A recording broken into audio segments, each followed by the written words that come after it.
but let's blow them off the line of scrimmage.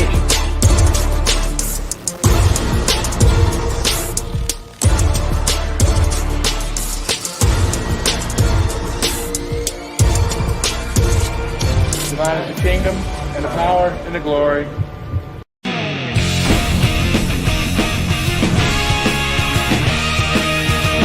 Welcome to the Hard Rocket Sports Studios and another edition of the weekly video recap.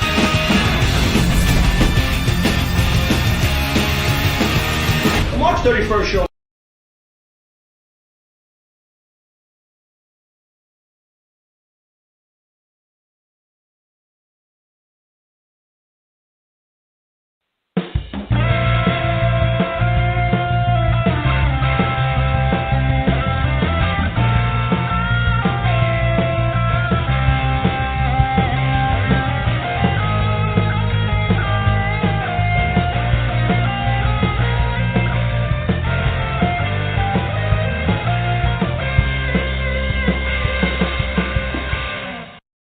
And that's my cue to start the show. Welcome to another live edition of the Hard Rocket Sports Show, live from High Top Hard Rocket Sports Studios in beautiful St. Monroe, New Jersey. We are your 2-hour weekly get-together. We bring all the biggest news around the worlds of hard rock, heavy metal, of course, the wide world of sports. Guys, welcome to Thursday night.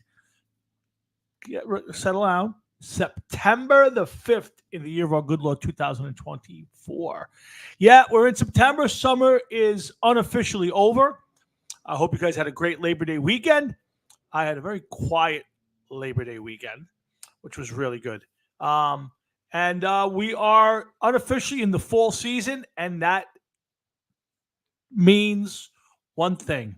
Hard Rocket Sports Show always is on opening night of the NFL season, and we have it tonight. We have the Chiefs and the Baltimore Ravens opening up tonight for Thursday Night Football, which, again, I'm not a fan of the Thursday night packages.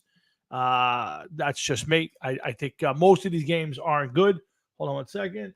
I'm just making some notes.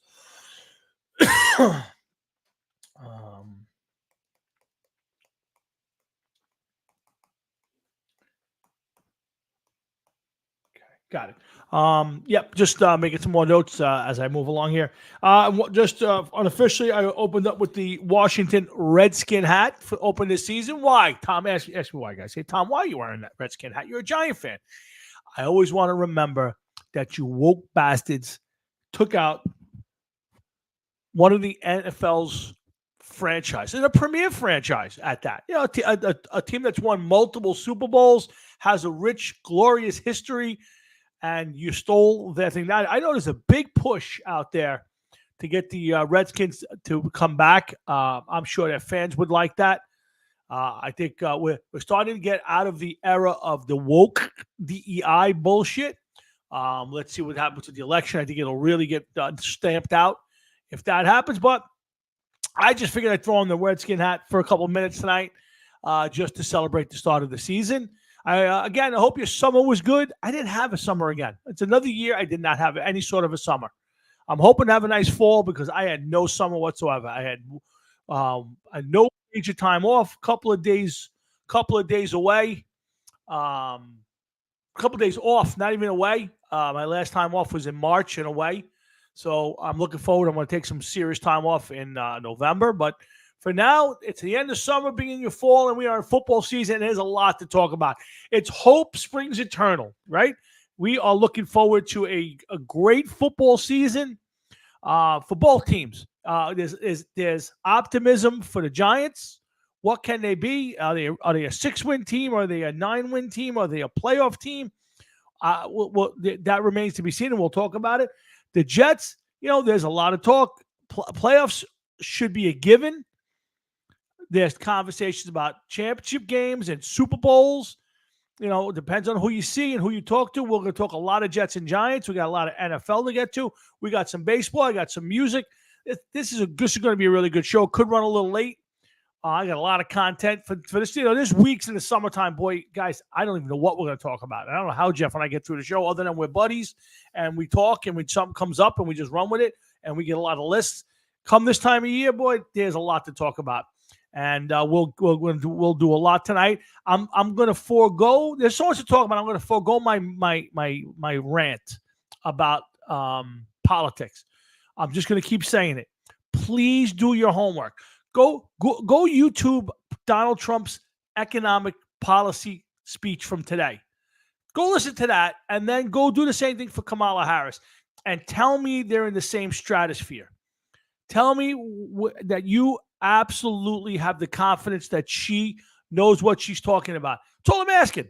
And I'm going to keep ranting, and I promise you, a week before the election, the Wednesday night before the election, I'm going to have a politics show here. We're going to talk about the election. I'm going to bring on some Democrats, some independents, and some Republicans, and we're going to talk about it 1 week prior to the election. So do me a favor, put that thing, and I'll get back to the rants next week. I got a lot to rant about, but I'm going to hold off because there's a lot of other content tonight. But please, please, please, I beg you all, just do your homework. That's all I'm asking. Go out there and see what this woman's all about. See what Donald Trump's about. Listen to the both of them, and then make your choices. That's all I'm asking. All right? Well, maybe I'll get to some more at the end. But for now, let's turn it over. Let's get this show kicked off the right way. And by the way, this is definitely affecting my job. I am extremely slow, and I need to get busy. So come on, folks. Let's do right this election. Anyway, let's kick the show off. There's a lot to talk about. We got kids back to school. People are home now. Everybody should be listening to the Hard Rocket Sports Show and watching Jeff and myself talk about it. So let's get it kicked off right now by bringing on my partner, the sexiest man on his side of the screen, the new manager / owner of the Blackest Sabbaths in the South Beach Fantasy Football League. I'm talking about, of course, my buddy, Jeff Towinski. What's up, brother? What's up, loser? Tonight we were all unwoke. So why I agree with you, and that's the way it should be. Yes, it should. I stick by my initial comment, loser. my man is all pumped up for his first go at fantasy football owner. Well, there's a couple people I want, man. A couple people I'm So you can take a minute. You can call out whoever you want to call out at this point. You were on your rant today. I had to cut you off. I was at work, but and of course I think it's ridiculous. So, but go ahead. This isn't the time or place to do that, man. Oh, okay. Well, we all open up this week. I don't want to let everybody know that I'm going to pound the shit out of you and come week 4.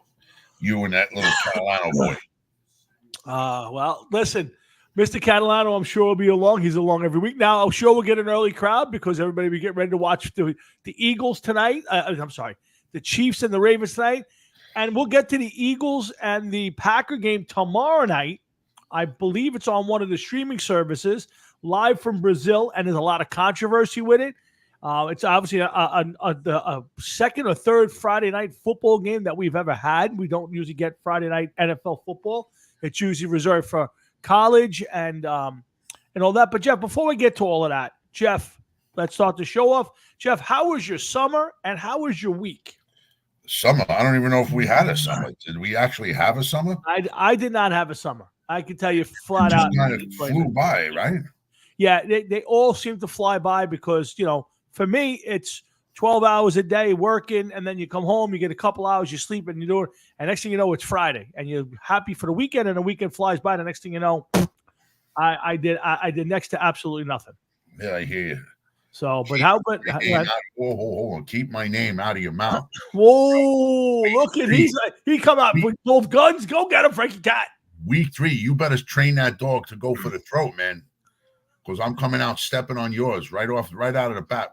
What's up, Mike Bifocal? But hold on now a minute there, Mike. Frank, I'm shutting you out, bro. I'm shutting you out. Well, Mike, I have to tell you, this is a season right now for both teams. There's a lot of, especially with the Jets, there's a lot of optimism with both teams. There are some people who think that the Giants have enough to compete in their division for a wild card, maybe get into the playoffs, and you never know.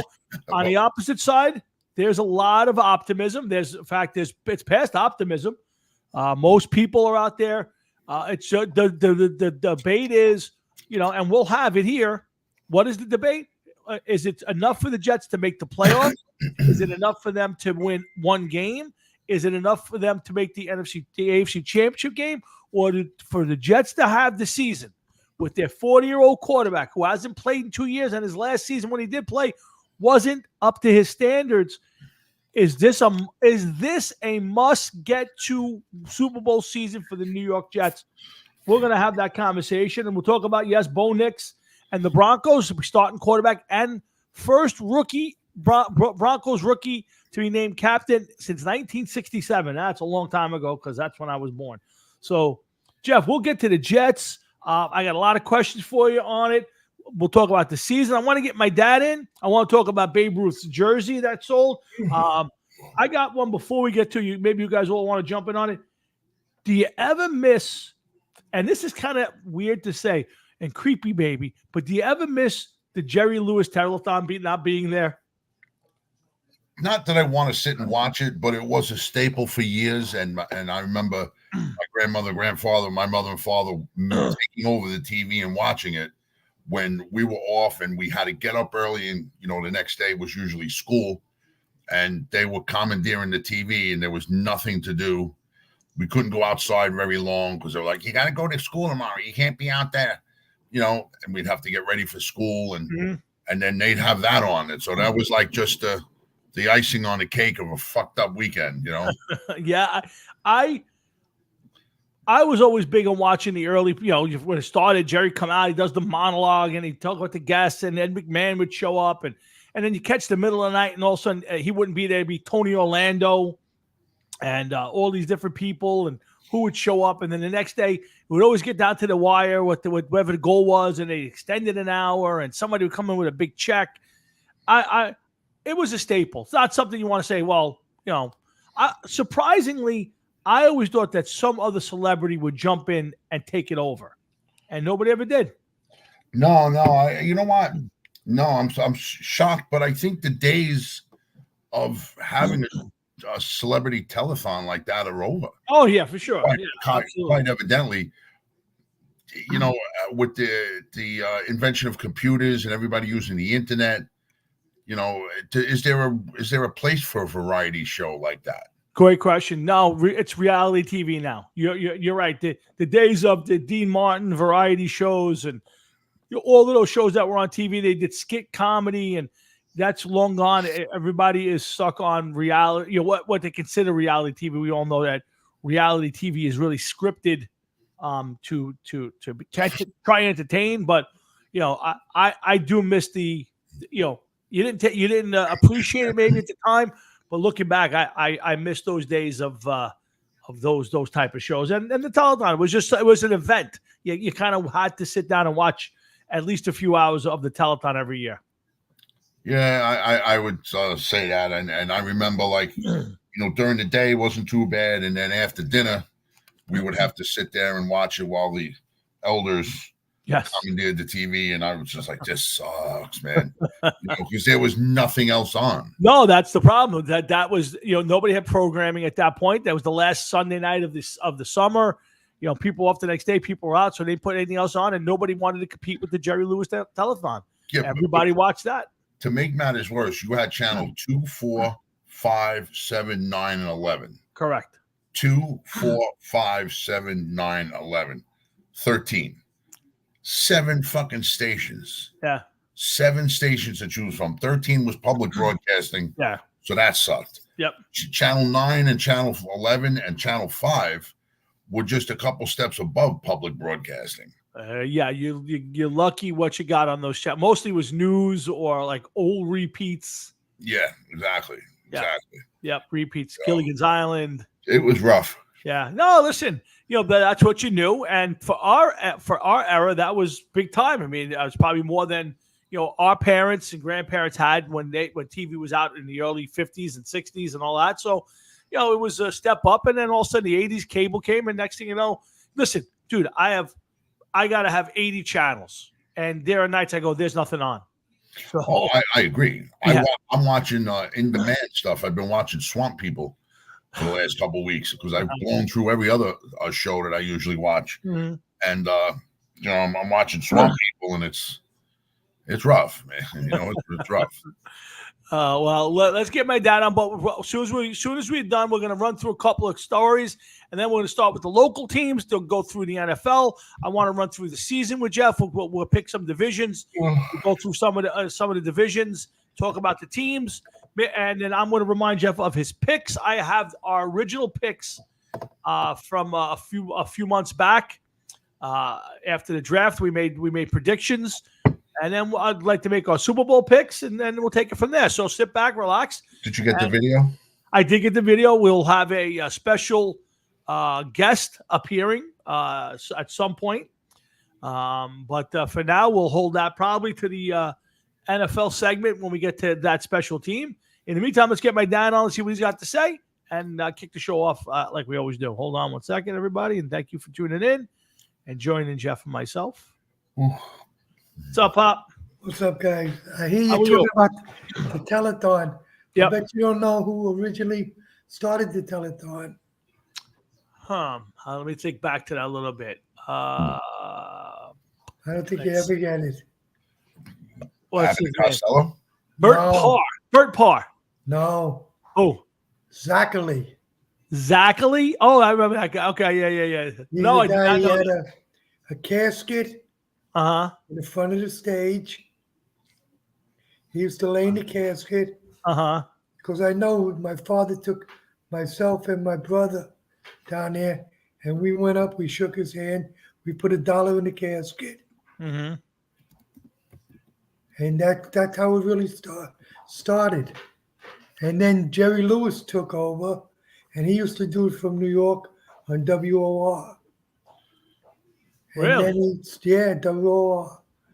And like Jeff said, there was only really 11 stations, and they really kind of sucked. They were terrible.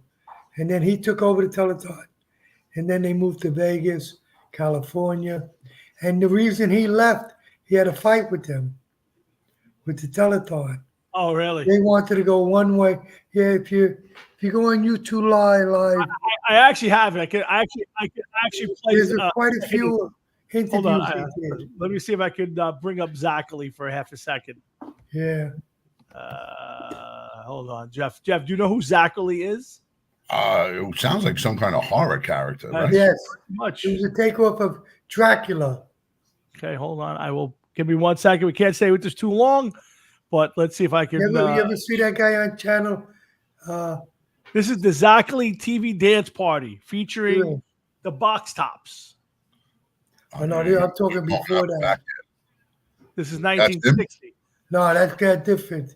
No, that's not my Zachary. He was an older man. Okay. It was the same premise. He had the cape. He dressed like Bela Lugosi in Dracula with the cape on. That's the one that comes up when I let's see if there's a. Yeah, no. But we went down and we met him. You dropped money in there. And that's how Jerry Lewis came on, and he started walking around. He was very obnoxious. Okay. When he came and asked you for money, you didn't turn around and take $1 out of your pocket.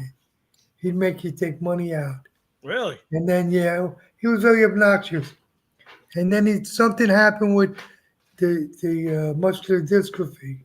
That they fought over something. He would never say what it was, because he used to tell everybody that when I die, I want you to, if you have to put my casket on the stage to raise money, to do it. Wow. But then the last few years, he was completely off. He wanted to go one way. I think they didn't want the telethon because they were making more money with corporations. Gotcha. So, it's one of the things. I can't say that I yearn to watch it. It's just one of those things where it's kind of a staple growing up. It was always on, and then all of a sudden, how many years has it been gone? 10 years more? I'm looking at trying to find that now, to be honest with you. And what I'm getting is it would look like it finished in 2014. Oh, exactly that I'm talking was in the 50s. No, we're just talking about the regular telethon. Well, the regular telethon. The hosts were Jerry Lewis till 2010, Nigel Lithgow till 2011, Jan Call from 2011 to 2014. Allison Never heard of Sweeney from 2011 to 2014. And then Nancy O'Dell until 2011 till Never heard of 2014. him. And they ended in 2014, it looks Oh, like. 10 years since it's gone, and it's 14 years since Jerry was around doing it. All right. Just, Yeah, I think he died he was in his lower 90s. yeah. 91 he was when he Yeah, went. I saw his Yeah. couple of his interviews. Yeah, I mean, listen, I got to be honest. And I don't want to take this too long, but I was never a big fan of Jerry Lewis. Never thought he was a very funny guy. I didn't get his comedy. I never thought he was an extremely funny guy, but he was Jerry Lewis, and the telethon was something I like to watch. It was kind of a perverse thing to want to watch the telethon for crippled kids, but I mean, it was entertainment at the time. Well, they used to have the Easter Seals on too. Not at is the telethon. It wasn't as big as the Jerry Lewis one. Yeah, but it was, obviously. pretty big. He has gruesome stuff, man. Yeah. Yeah, talking about. They were talking about it today on the TV. Again, with the same thing of sports today. Yesterday, supposedly, the Yankees lost the game last night. Yep. And a couple of guys didn't run out. Yes, They were Verdugo charged. didn't run one out. Yeah. And that's sports today. I mean, you got the players running the teams, especially basketball, because basketball is what 10, 11 players. Yeah, but And they dictate. well, the problem in basketball is the stars run the league. The guys like LeBron and Kevin Durant, they run the league. They decide where they're going to play. They decide who they're going to play with. That's a whole different problem. The problem I have with baseball is, in the old days, players policed themselves, whether it was, against the other team, somebody threw at somebody slid in hard, you police that in the field, in the game.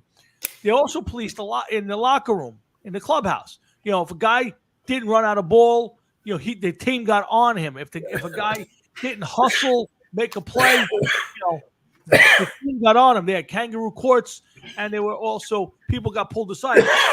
Now, it may happen now. You don't hear it. And the problem I have is if they are doing it, nobody cares. Because I watch, it doesn't just happen once in a while or there's one player. It's multiple players. I can understand. Yeah, but I can understand the player's point of view. Not saying I agree with it, but I can understand it. You hate to hit a ball to the second baseman, run all you got, and pull a hamstring on a sure out. That's part of the game. I'm But sorry. it's not a sure out. It's not a sure out because they make errors. Yep. Yeah, And that's the point. If these guys don't hustle, you never know what's going to happen. Yeah. Verdugo's been doing that all year, though. I agree with you, but that doesn't make it right. I'm just saying He's not even a great left fielder.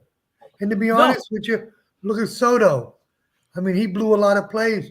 He lost a couple of games. Yeah, but here's the problem. I agree with you. Soto is an above average outfield. He's not a great outfield. He's above average. But his offense of production outweighs the little bit of a detriment he is in the field. Verdugo's not producing at bat. His defense is okay, and you're not hustling. So there's too many strikes there for me. So for me, Verdugo should be sitting. Dominguez should be playing every day in left field and call it a day. The problem is Boone, whoever's making the decisions, there's no accountability. I like DJ LeMahieu. He hasn't hit worth the shit all year. At some point, you got to say, DJ, you're sitting on the bench. When I need your glove, I'll get you. If you figure it out at bat, I'll put you out there. But he's hitting $177. It's $177 in September, and he's playing a lot. This ain't a guy who's gotten 100 at bats. I bet you if I look it up, he's got 300 at bats. It's ridiculous. So there's no accountability. You don't have to run hard. You don't have to play hard, and you don't have to be good. I'm waiting for Monday night because I'm looking forward to seeing what Aaron's going to do. Oh, I'll leave to Jeff. Go ahead, Jeff. Take this one. Rogers. I'm sorry. I want to see how Rogers is going to handle Monday night, whether they're going to be able to protect him. Because, listen, he hasn't played in over 20 months. Now you could do that maybe with what's his name, and he had protection.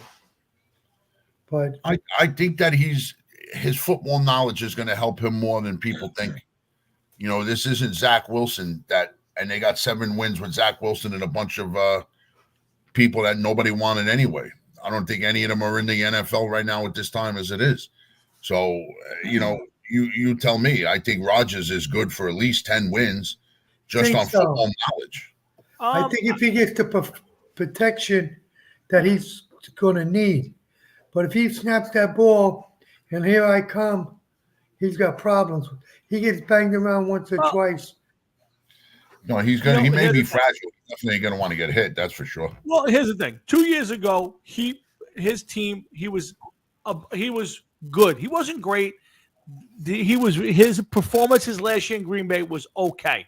Okay, it wasn't terrible. It wasn't great. It was okay. It's 2 years since then. So here's the question: Did he regress? Is he the same quarterback? If he's the same quarterback he was that year, the Jets will win 10, 11 games if they stay healthy.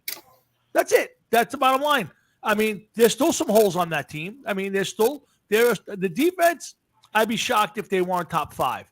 On offense, let's see. You know, if the offensive line's good, I think it'll hide a lot of sins and they'll be fun. They'll run the ball behind Breece Hall a lot more than people think, and they'll throw the ball to Garrett Wilson whenever possible.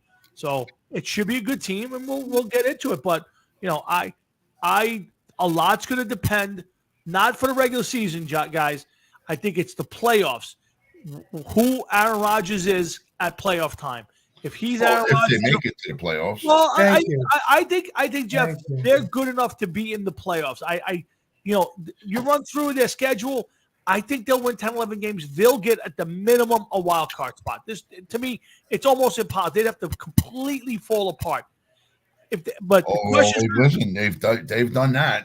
No doubt. But the question is going to be, to me, more is not so much the regular season. It's going to be, can Aaron Rodgers elevate his game a little bit more in the playoffs to outplay Joe Burrow, Patrick Mahomes, and that crowd? And we'll see. That's going to be the key. I don't worry about them so much in the regular season. Again, Tyron Smith and the other kid Moses, they have to stay healthy. Otherwise, now all bets are off. So we'll see. We'll see. I got to agree with you, man. It's going to be an interesting season, without a doubt. Well, my whole thing with him is how does he handle getting hit? Well, and then, again, he's, what is he, 41? He's 40. 40. Yeah. He hasn't played in 20 months, almost 2 years. Yeah. Football's not in baseball where you can play till you're 40-something years old. If that offensive line isn't protecting him, he's got serious problems.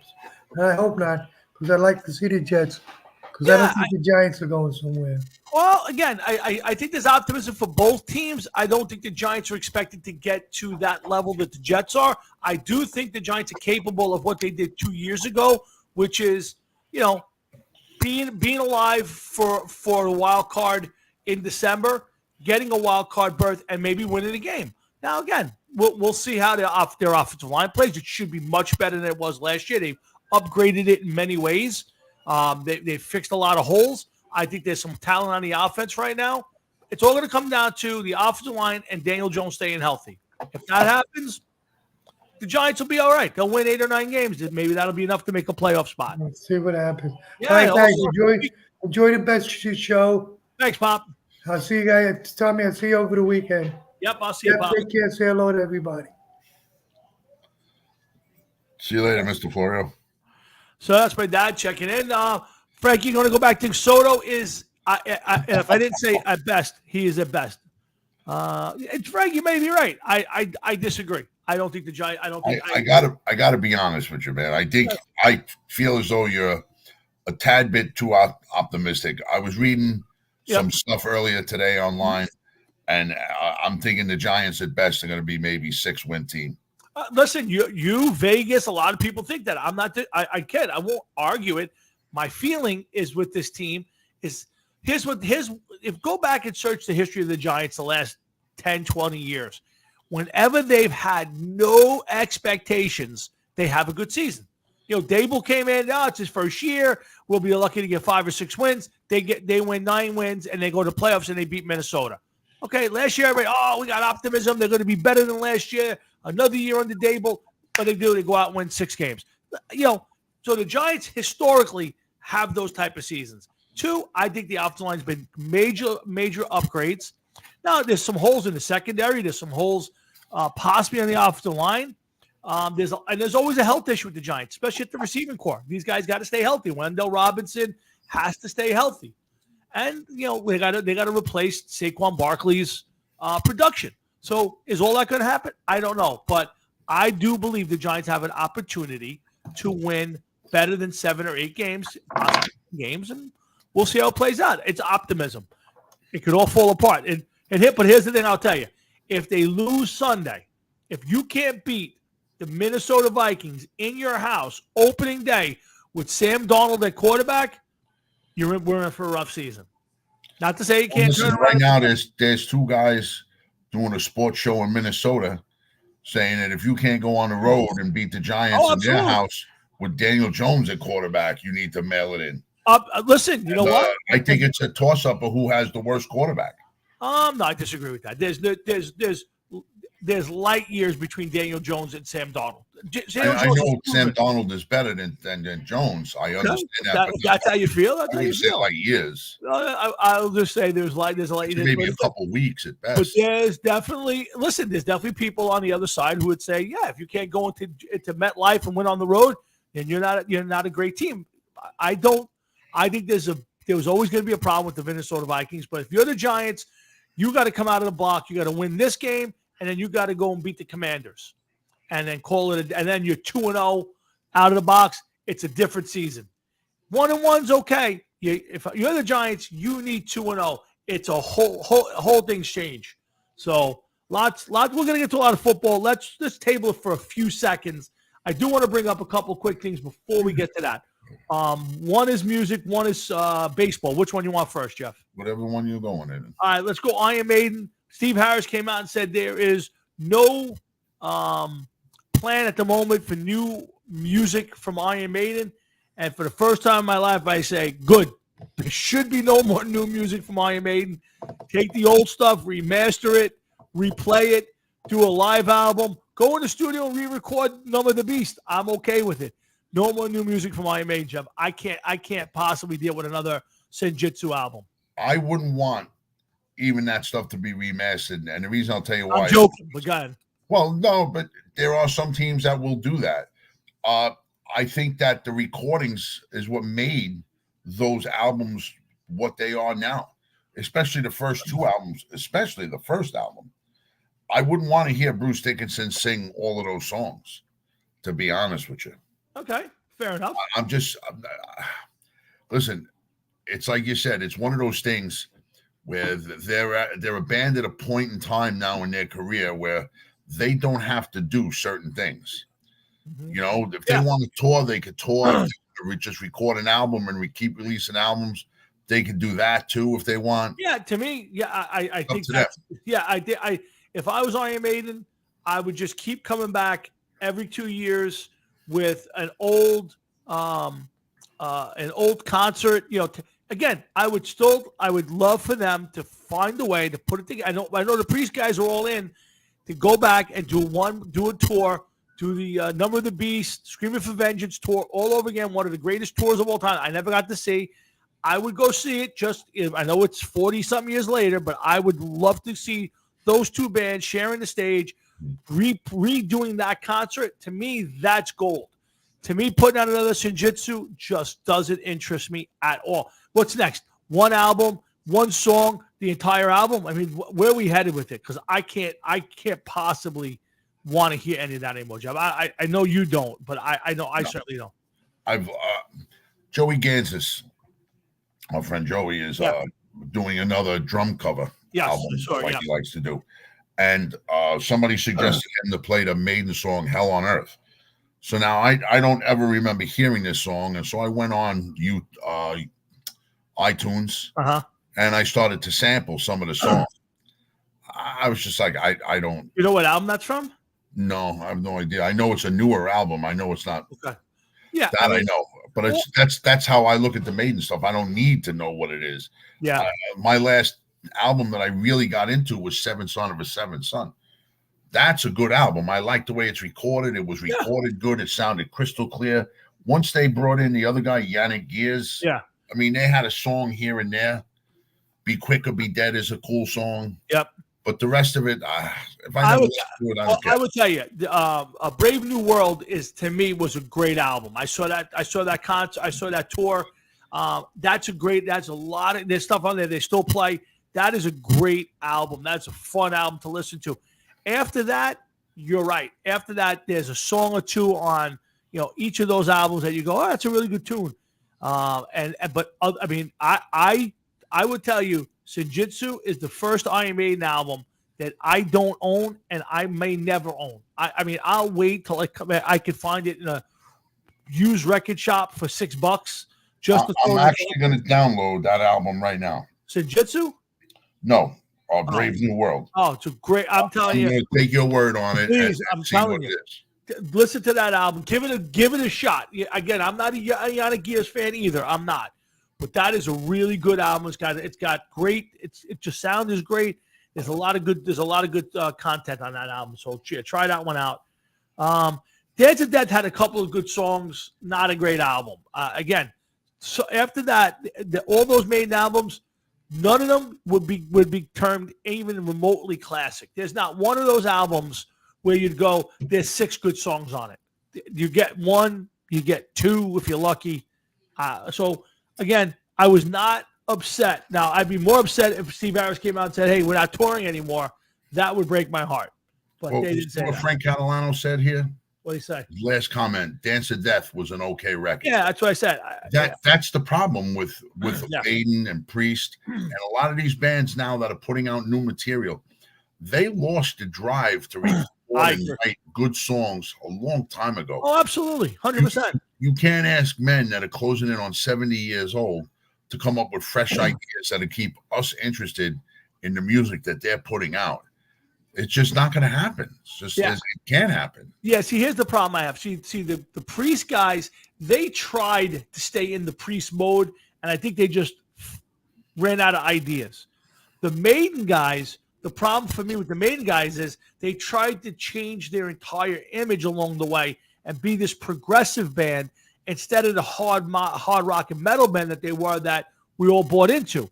And now it's become unlistenable. So at the end of the day, if I would love to see Maiden at least try and see if they can try to go back and try to find that sound and again from those early Maiden albums, even if it was from Peace of Mind, I give me an album of 3.5, 4-minute songs that galloped and hit hard. I would love to see them try. I don't know if it'd be good, Jeff, but I'd like to see them try it. But this progressive, movement that they're on, I just can't buy in. Well, listen, this is what happens when you have 3 fucking guitar players and you don't want to get rid of one of them. Yeah. You're holding on to them to the bitter end. And, it's time moves forward.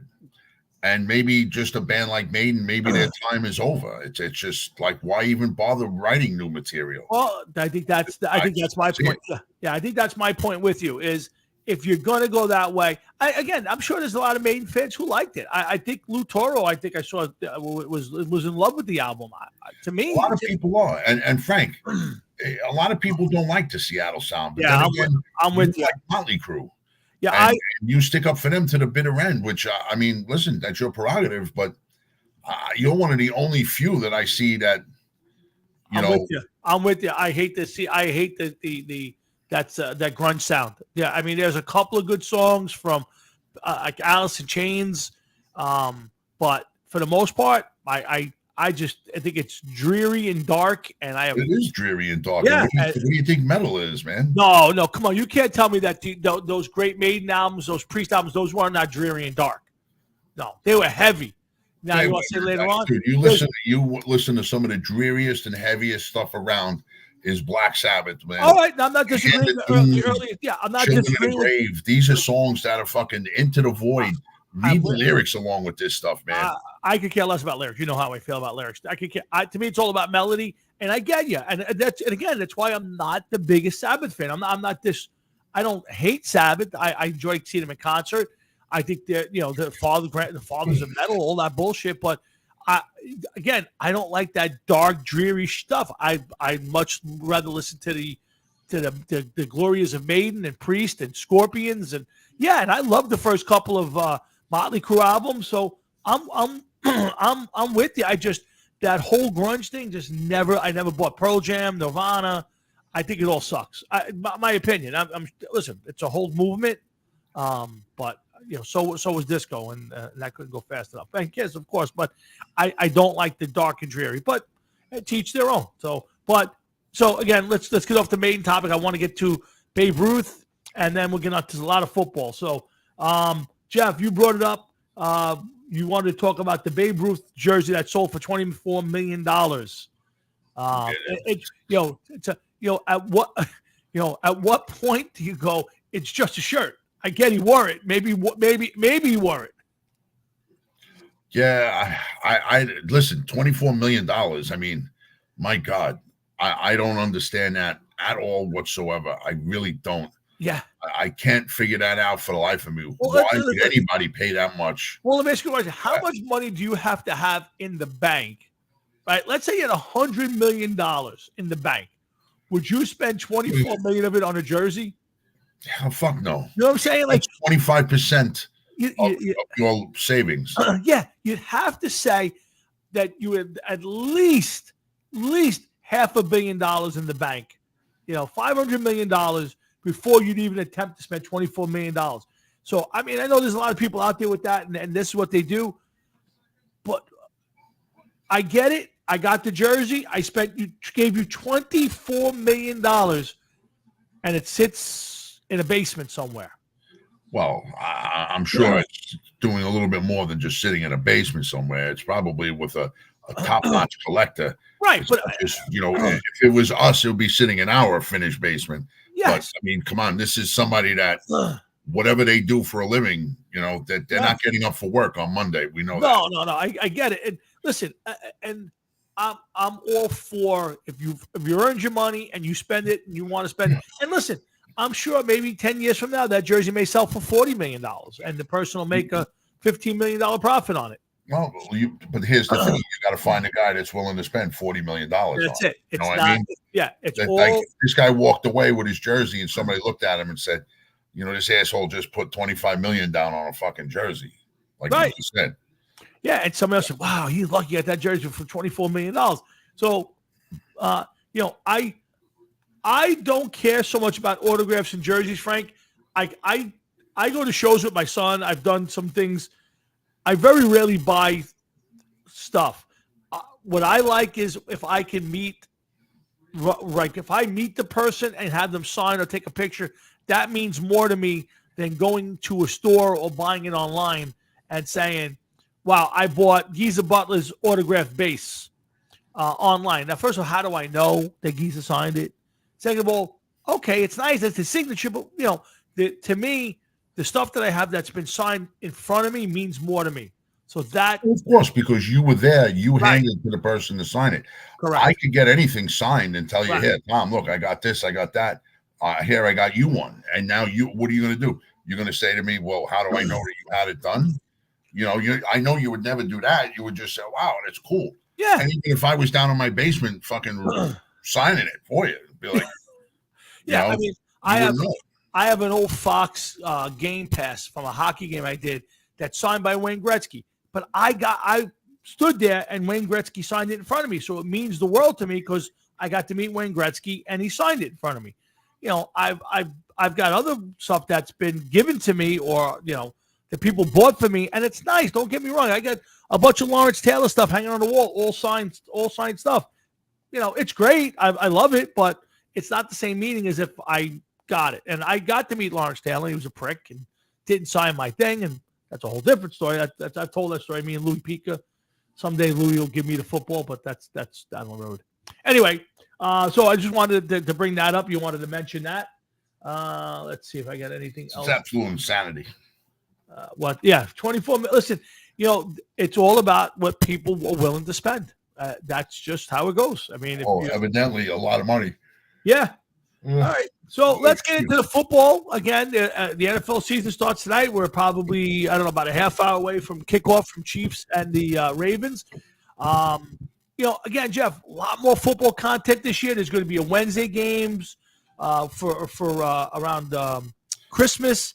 There's Friday night games. We got all sorts of out of country games. I think there's 4 or 5 out of country games this year. I think there's 2 in London. There's 1 in Germany. I think the Giants play in Germany. There's a game in Brazil. I don't see the reason for that.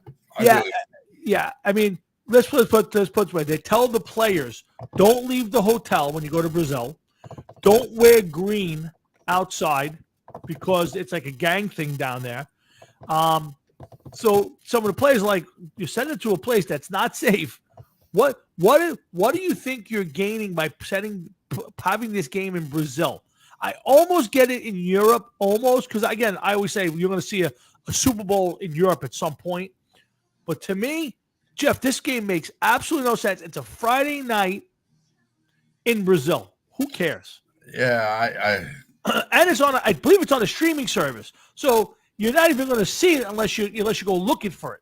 Well, so you think you put it on like regular TV. The country of Brazil may only have like 2 fucking satellites as it is. Yeah, I think they just banned Twitter down there or something. I don't know. I saw something. Yeah. Frankie wants to get your autograph, Jeff. That's if you missed it, he wants you to get a signed autograph. Yeah, I'll sign it with my special pen. The white. Yeah. So, but again, we got the NFL season kicking off tonight. We'll get into some of the teams. Frankie, he's got to come to a show in order to even see the band. That's true. That is very true. But I want to talk about a lot about tonight. There's always the teams that have a chance. I want to talk about the teams that don't have a chance. Who are the teams that we think are playing out just for the sake of playing the season out? We'll get into a little bit of the divisions.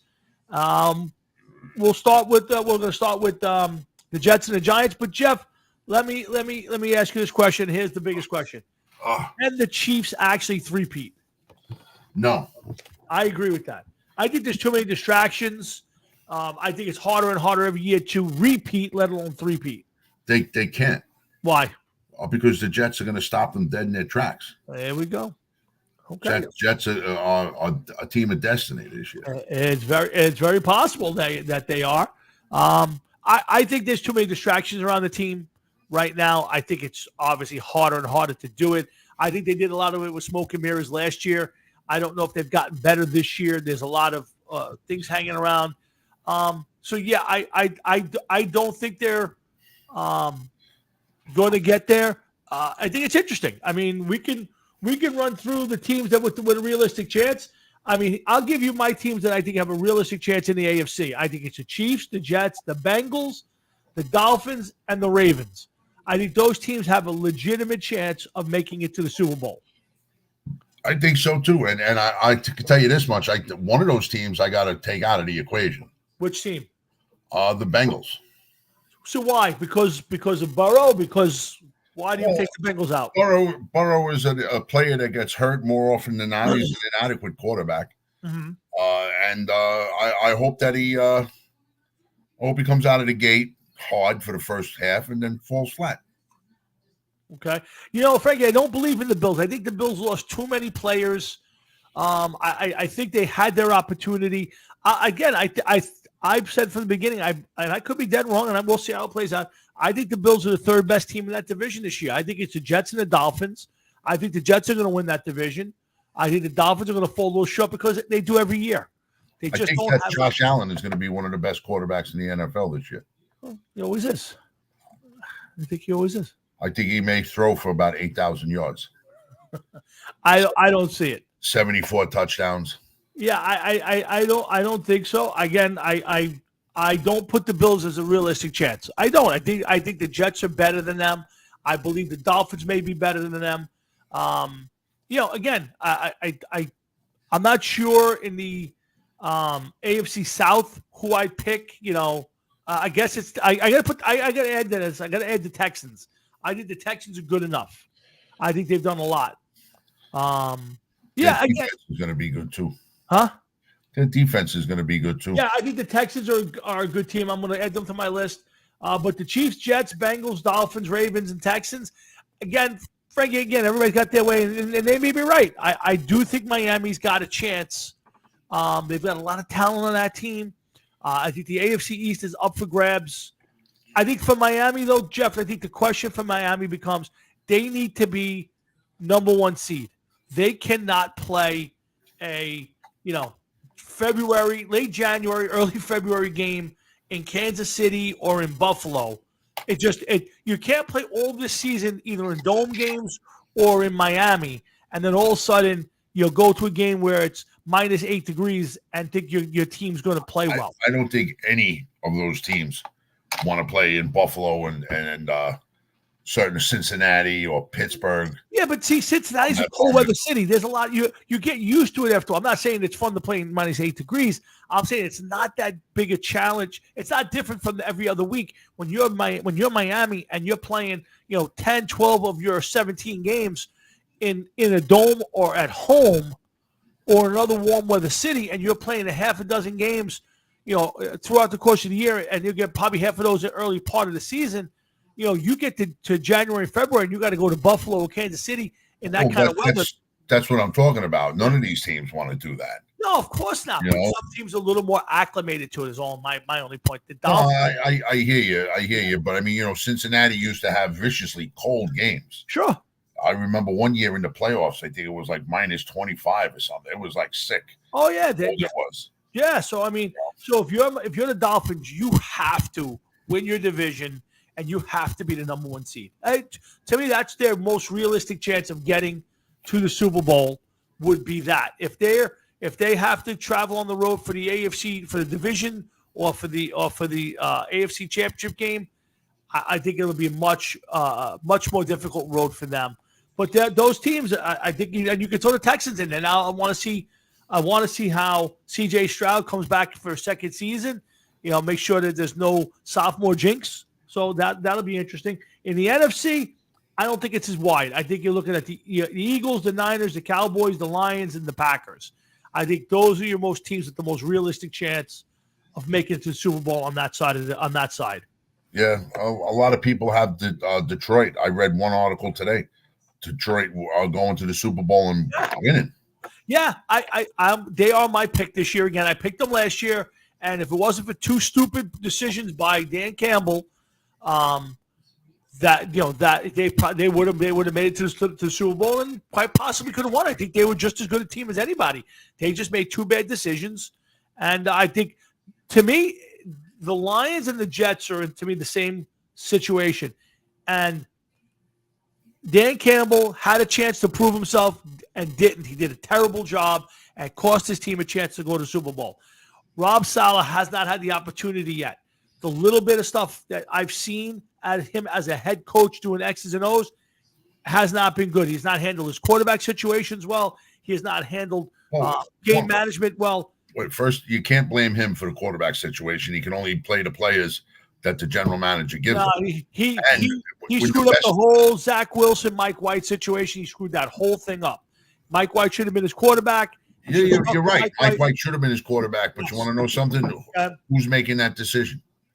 I didn't think it was Robert Saleh in the first place. Well, again, if he's not, then Joe Douglas has to stand up, raise his hand, and say that was my decision. But until somebody tells me differently, I don't think it was his decision either. To me, until somebody tells me differently, the head coach puts the guy on the field that he's playing. I don't know anything different. I'm not going to assume it. Again, that's my first problem was handling that. That shouldn't be an issue this year. He's got Aaron Rodgers, so that is out of the equation. Now it's about X's and O's. Now it's about when do you call the timeouts, when do you not call timeouts, when do you go for it. It's game time decisions, and he has not had the ability yet because of the seasons they're having that he has not had to make a lot of those decisions. So to me, that's going to be a big piece of this. There's going to be some games in there where he's got to make the right decision like Dan Campbell, Jeff, had last year, and Dan Campbell blew it, right? We both. Listen, Yeah, you're right. He did make a few blunders here and there, but listen, in the heat of the moment, there's a lot of coaches. He's not the only one that's made a blunder while on the field. No. I'm not saying that he can't go back in time. Nope. This is how you live and learn. If you're a good team, you come back from it. If you're a great team, you use it, and you make sure that you capitalize. So he has to prove, what are you? Are you a good team? You a great team? Correct, and that's what when the Super Bowl is all about. So we'll see. That would be my first trepidation with both those teams. Right now, if you told me Jets Lions Super Bowl, I could see it. I think that would actually be a fun Super Bowl. The Lions have never been there. Jets haven't been there in 58 years. I think that would be huge for the NFL. You got a New York team in there, which they'd love to have. You got a great storyline built in, right? You got the 40-year-old Aaron Rodgers. Will this be his last game if he wins the Super Bowl? He's only got one. Does he need a second one? Now you got the Lions. They've never been there. Great tradition. Never got there. Terrible. To me, if you're the NFL, I'd sign up for that Super Bowl tomorrow. I know you would as a Jet fan, but yeah, I would, of course, yeah. Yeah, but to me, that is such a great matchup for Super Bowl. Two good defensive teams. Goff making a comeback this way. I think that's a fun idea. That not necessarily my pick for the Super Bowl, but I think would be a great Super Bowl. Of course, the Giants. I'm not expecting the Giants to get to the Super Bowl this year. I think they're definitely not in that realm, but I'm expecting the Giants to be competitive and in it. But let's stick on the first thing I want to talk about: quarterbacks and coaches on the hot seat this year. I think there's a bunch of there's a few. I got four of each that I think are on the hot seat and need to have better than average season to hold on to their position and job. Ready? Go ahead. For the NFL, for quarterbacks, I'm going Daniel Jones. Got to stay healthy, and they have to make the playoffs. If the Giants, if he's not healthy for a good part of the season, he won't be back. If he's healthy and they win 3 or 4 games, he won't be back. The Giants will be moving on, regardless if it's his problem, his fault or not. Dak Prescott. Dak's looking for big money. There's a good chance he's out there looking for a new job or testing free agency. Dak has to come through, Jeff. But not only with 11 and 12 wins, he's got to make headway in the playoffs. Would you agree that just making the playoffs for Dak Prescott is not enough? Tom, it all depends on what happens and how that team operates in the playoffs if they make the playoffs. Right. If they lose a close one, and you can say, all right, they win it to the end, depending on what happened, and they lost on a last-minute field goal or they lost in overtime. That may buy him some time, but I don't really think it matters. I think that they're going to move on from Dak Prescott anyway. I would agree, dollar cents wise. I think they'd want to do that if they could possibly win the Super Bowl or get there. Then it would be easier for them. But if they win 11 games, go in, maybe win a playoff game or lose in the playoffs, I think it's a tough spot for them. But I agree. I don't think they're going to want to give him a raise over $50 million. So, I don't see him getting money like that. Now, the next 2 quarterbacks, I don't think could lose their jobs, but I think there's a lot of pressure on these 2 guys. The first one is Jordan Love. Jordan Love, to me, has to be able to come out there and build on what he did last year. There was a lot of people doubting him. A lot of people didn't think he could do the job. And he went out at a good season, beat the Cowboys in the playoffs, really, really showed himself. He's under a lot of pressure to repeat that. In a semi-tough division, you got the Lions, who we all think are possibly Super Bowl bound, and a lot of people think that both the Vikings and the Bears could be possible playoff teams this year. I don't think the Minnesota Vikings can make the playoffs. No, I don't think the Vikings should be counted. And I think people give them way too much credit to the Bears with picking up Caleb Williams and the receiver. But I think Jordan Love's under a lot of pressure this year to build on what he did last year. Yeah, I agree with that. I could agree with that. And the last one, this is a simple one, is Aaron Rodgers. Aaron Rodgers is under a lot of pressure this year. Anything short of the playoffs and at least a win, I mean, to me, that's still, I think, not necessarily a successful season with all this talent, but at the least, he's got to go out there and win 10 games and win a playoff game for this. And again, will he lose his job? No. If he does that or falls short of that and still wants to come back next year, I think the Jets take him. He'll be back. But they'd have to take him. Who are they going to replace him with? Exactly. But if the pressure is going to be on, if he's 4-4, if they're a little under 500 or at 500, at 12 games, if he's 6-6 at week 12 going to week 13, the pressure is going to be amped up on him to do better. And I think that's going to be, again, he's not getting benched. He's not getting cut. But it's about the pressure of the moment. I think that, to me, that if Aaron Rodgers gets off to a slow start, the pressure is going to mount. You're going to hear the chirping. And I got to tell you, I saw one the other day. I meant to send it to you. I forgot to do it. But what's his name? Edelman was talking about. Edelman has a podcast. Very good. I catch it once in a blue moon. And he was talking about how him missing that camp, the mandatory 3-day mini camp, was probably a bigger deal than most people will admit. And he said, listen, if the season goes well, nobody's going to talk about it. But he said, if they start off 1-3, 2-4, he said, there's going to be 9 or 10 guys in that locker room going, where was he when we were sweating our ass off out there? After missing basically 2 years of playing football, why was he in Egypt and not here? He said, Tom Brady would never, he said he might miss an OTA here and there, one. He said, but that guy, he said he, with all his rings, he was at every single mandatory thing with his team, sweating it out there, running around out there. He said, and he showed it as a leader. He said, and you can see the difference. He said, now, if the season's fine, nobody's probably going to care. He said, but if it goes a little off, watch what happens. What do you think? Of course. I mean, we don't need anybody to tell us that. I mean, that's just common sense and common knowledge. If they do anything wrong or it doesn't come out of the gate quick enough, everybody's going to point their finger at that. And then you get the flip side of that, where they're saying that he's had like close to 800 repetitions, which I don't see during the summer. So, like, are you putting too much work on the guy to make up for it? That's very possible. Yeah. Sure. None of these guys, and not just him, but a lot of other people, didn't play any preseason games at all. Is that going to hurt them? Yeah, I think it always does. I think we've talked about this together. I think the first 4 weeks of the season is now preseason.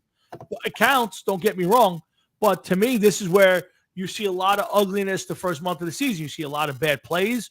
You see a lot of holding penalties. You see a lot of guys getting used to getting hit and banging, and you get a lot of little injuries. And then you get to October and things start to get normal. But not playing those 3 or 4 preseason games, parts of them, Jeff, I think is what's, and of course the CBA changing the whole way they practice, has turned the first 4 weeks of the season into basically an extended training camp. We take all of the starters out of the preseason games, right? Yeah. Yep. All right. So some of these starters played a little bit of the preseason. Some of them didn't. So let's say that you're one of the starters that did not play the preseason. Less and less players played in the preseason. Mm-hmm. And then it's like, they're paying these guys too much money to put them onto a game that's basically useless, and then just maybe they want to run them hard in practice because, these guys, they don't want to get beat up. They don't want to take a chance. You got Jamar Chase from the Bengals just started to practice because he was holding out for a new deal. Yeah, which, again, he was trying to get it a year earlier than necessary. He's going after it in year 3 instead of year 4, which made no sense. No, listen, I don't, whatever happened to honoring the contract you signed? Yeah. Yeah. Use it to your advantage. Yeah, no, I agree. But again, I think there's a little pressure on there will be a little pressure on Rodgers if the Jets come out of the box a little off. Now, on the coaching side, I think I got 4 guys who I think there's some pressure on this year. I don't think any of these guys get fired. Well, I can't say that. I think there's 2 that might. I'll change my opinion. The first one is Brian Daboll. I love Daboll. I think he's a great coach. I think he's got a bright future. Hopefully, he's here with the Giants.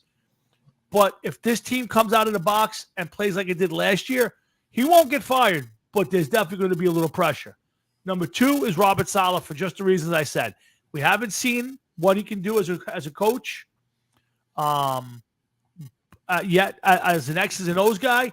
This year, he's going to see that, and if this team fails, you hope to see it. You don't know what's going to happen. Injuries and everything else could derail everything. 100%. I mean, it only took 4 plays last year. Absolutely correct. So you just assuming that Rodgers is going to hold up to the season and see what happens. I would agree with that. So that's possible too. The next one, number 3, is Nick Sirianni in Philadelphia.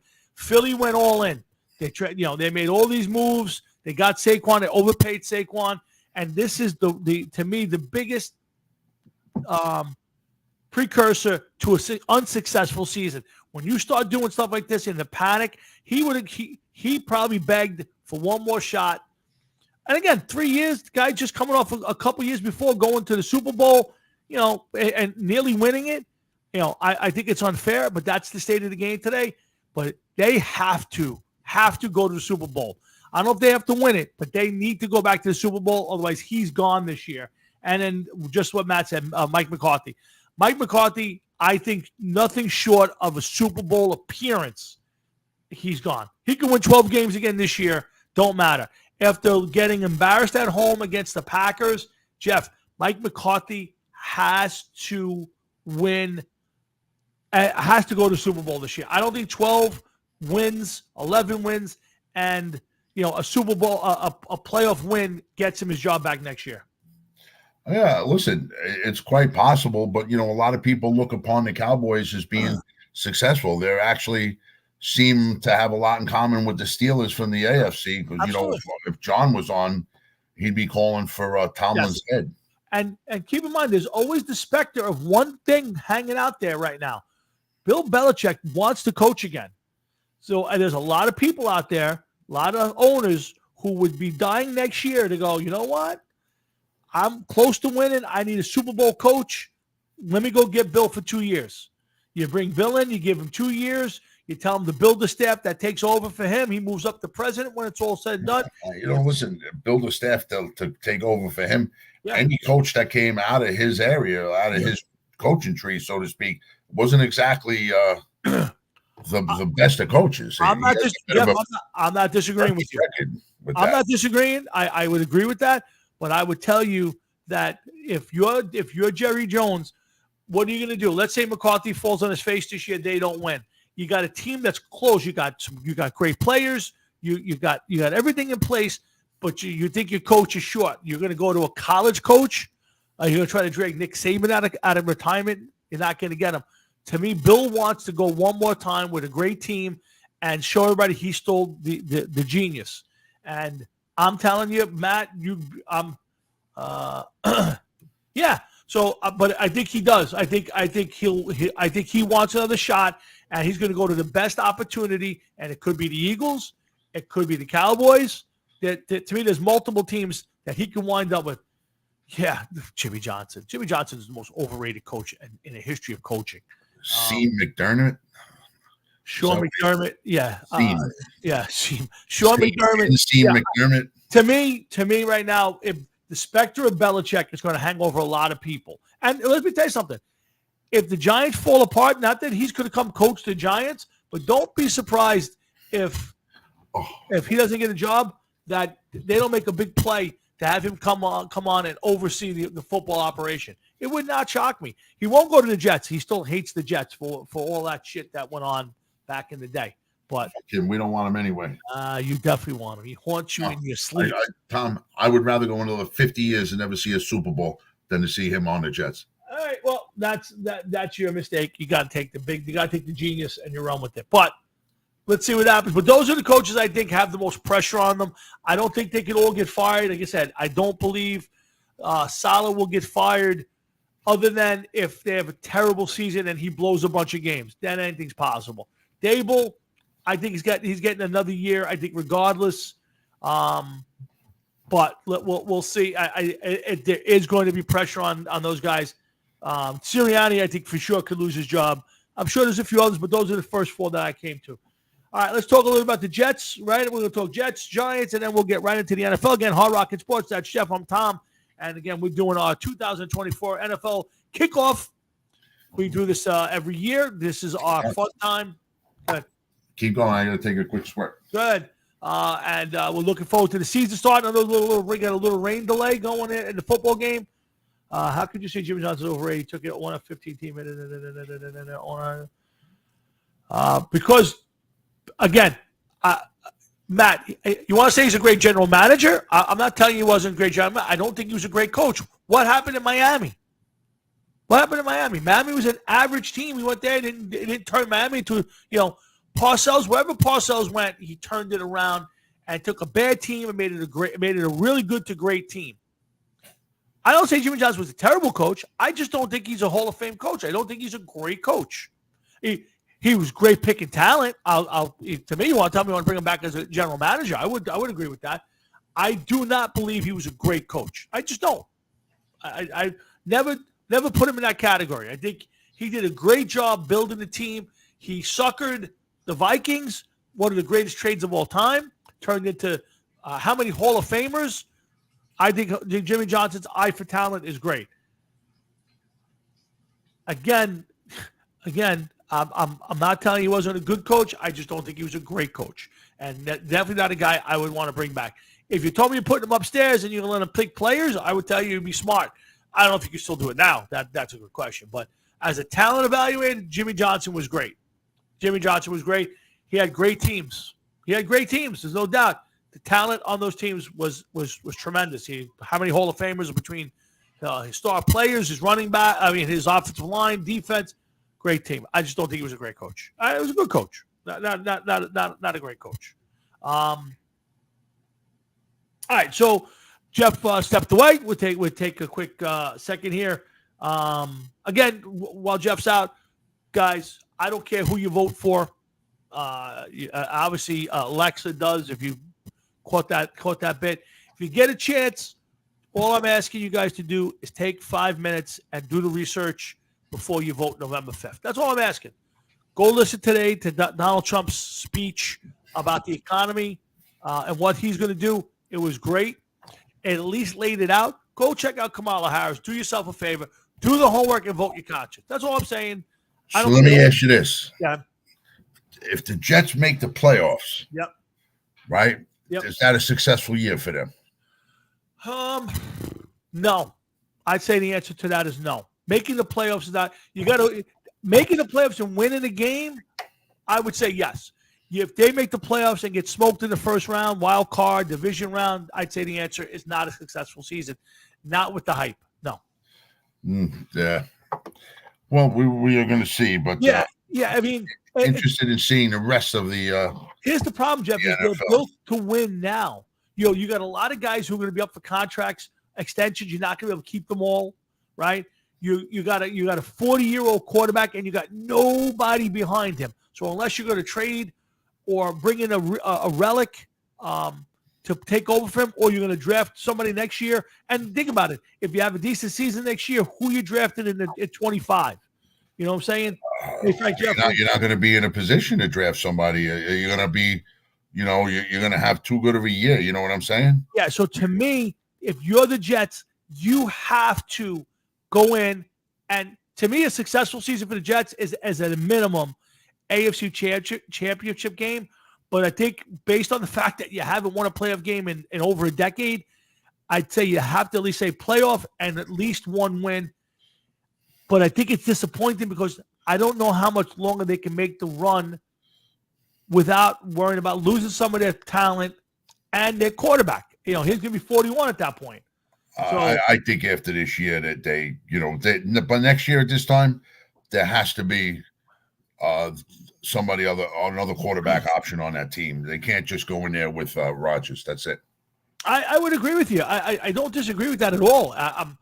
But the question is going to be, at that point, the question is going to be, what can you afford?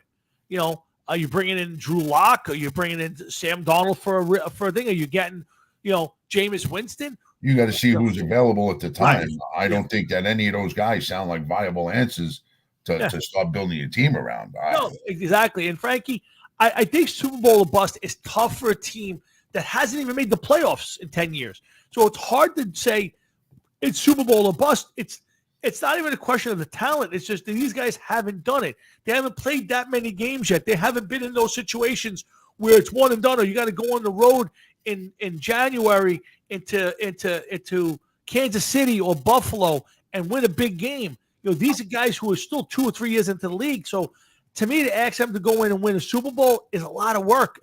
That's a lot to do. This isn't a team with tons of veterans. I mean, they got some guys who got some meat on the bone. Don't get me wrong, and even like Garrett Wilson and going into his third year, but you're asking them to do something that they haven't done as an organization in decade, and be successful. It's a lot to ask. Not impossible though. No, not impossible. And there's a lot of teams that make the jump in a year, but this, like I said, this is the Jets, man. You can't put anything past them. Yep, I would agree. They're liable to go all the way to the AFC Championship game and then get blown out 56-0. You just never know. Matt, you're 100% correct, Matt. And I said the same thing as you just said. I said the Jets defense should be top 5. But you got to remember, they were top 5 last year. They had no major injuries last year in their defense. So could you have that 2 years in a row? Let's hope they do. So, and then again, Rodgers last year, 2 years ago in Green Bay, was an average year. He was good. He wasn't great.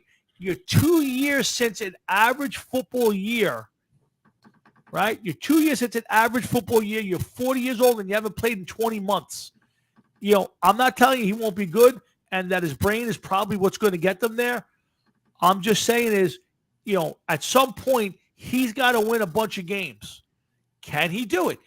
Does he still have it? We'll find out. I have no idea. We didn't see him play. So to me, I have no idea. Listen, they won 7 games last year with fucking what's his face, Wilson, Zach Wilson, and a couple other fucking guys that probably are playing flag football somewhere at best.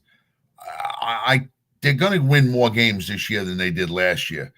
I don't know. I mean, as far as making the playoffs, yeah, I think they'll make the playoffs, but I think a lot of people are putting a lot of unnecessary pressure on them, saying they're going to do this, they're going to do that. I just don't see it. Until they do it, I just can't see it. Yeah, I mean, listen, let me run through their schedule. I have your picks for the season on here, by the way. You got Frisco on open tonight. You got Tennessee, no pushover. Should be a win against New England. You got the Broncos. You got the Vikings. Again, all winnable games. Okay, now you get Buffalo, Pittsburgh, New England again. I don't think Pittsburgh is going to. I'm not disagreeing, but okay. I think they're going to have a big quarterback problem in Pittsburgh. They already do. Yeah, you're 100%. You get the Texans, which should be a really good game. It could be a precursor, a kind of preview of the AFC Championship game. You got the Cardinals, the Colts, Seahawks, Dolphins, Jaguars, Rams, Buffalo, and Miami. Now, these last, let's say 1, 2, 3, 4, 5, 6 games, not easy.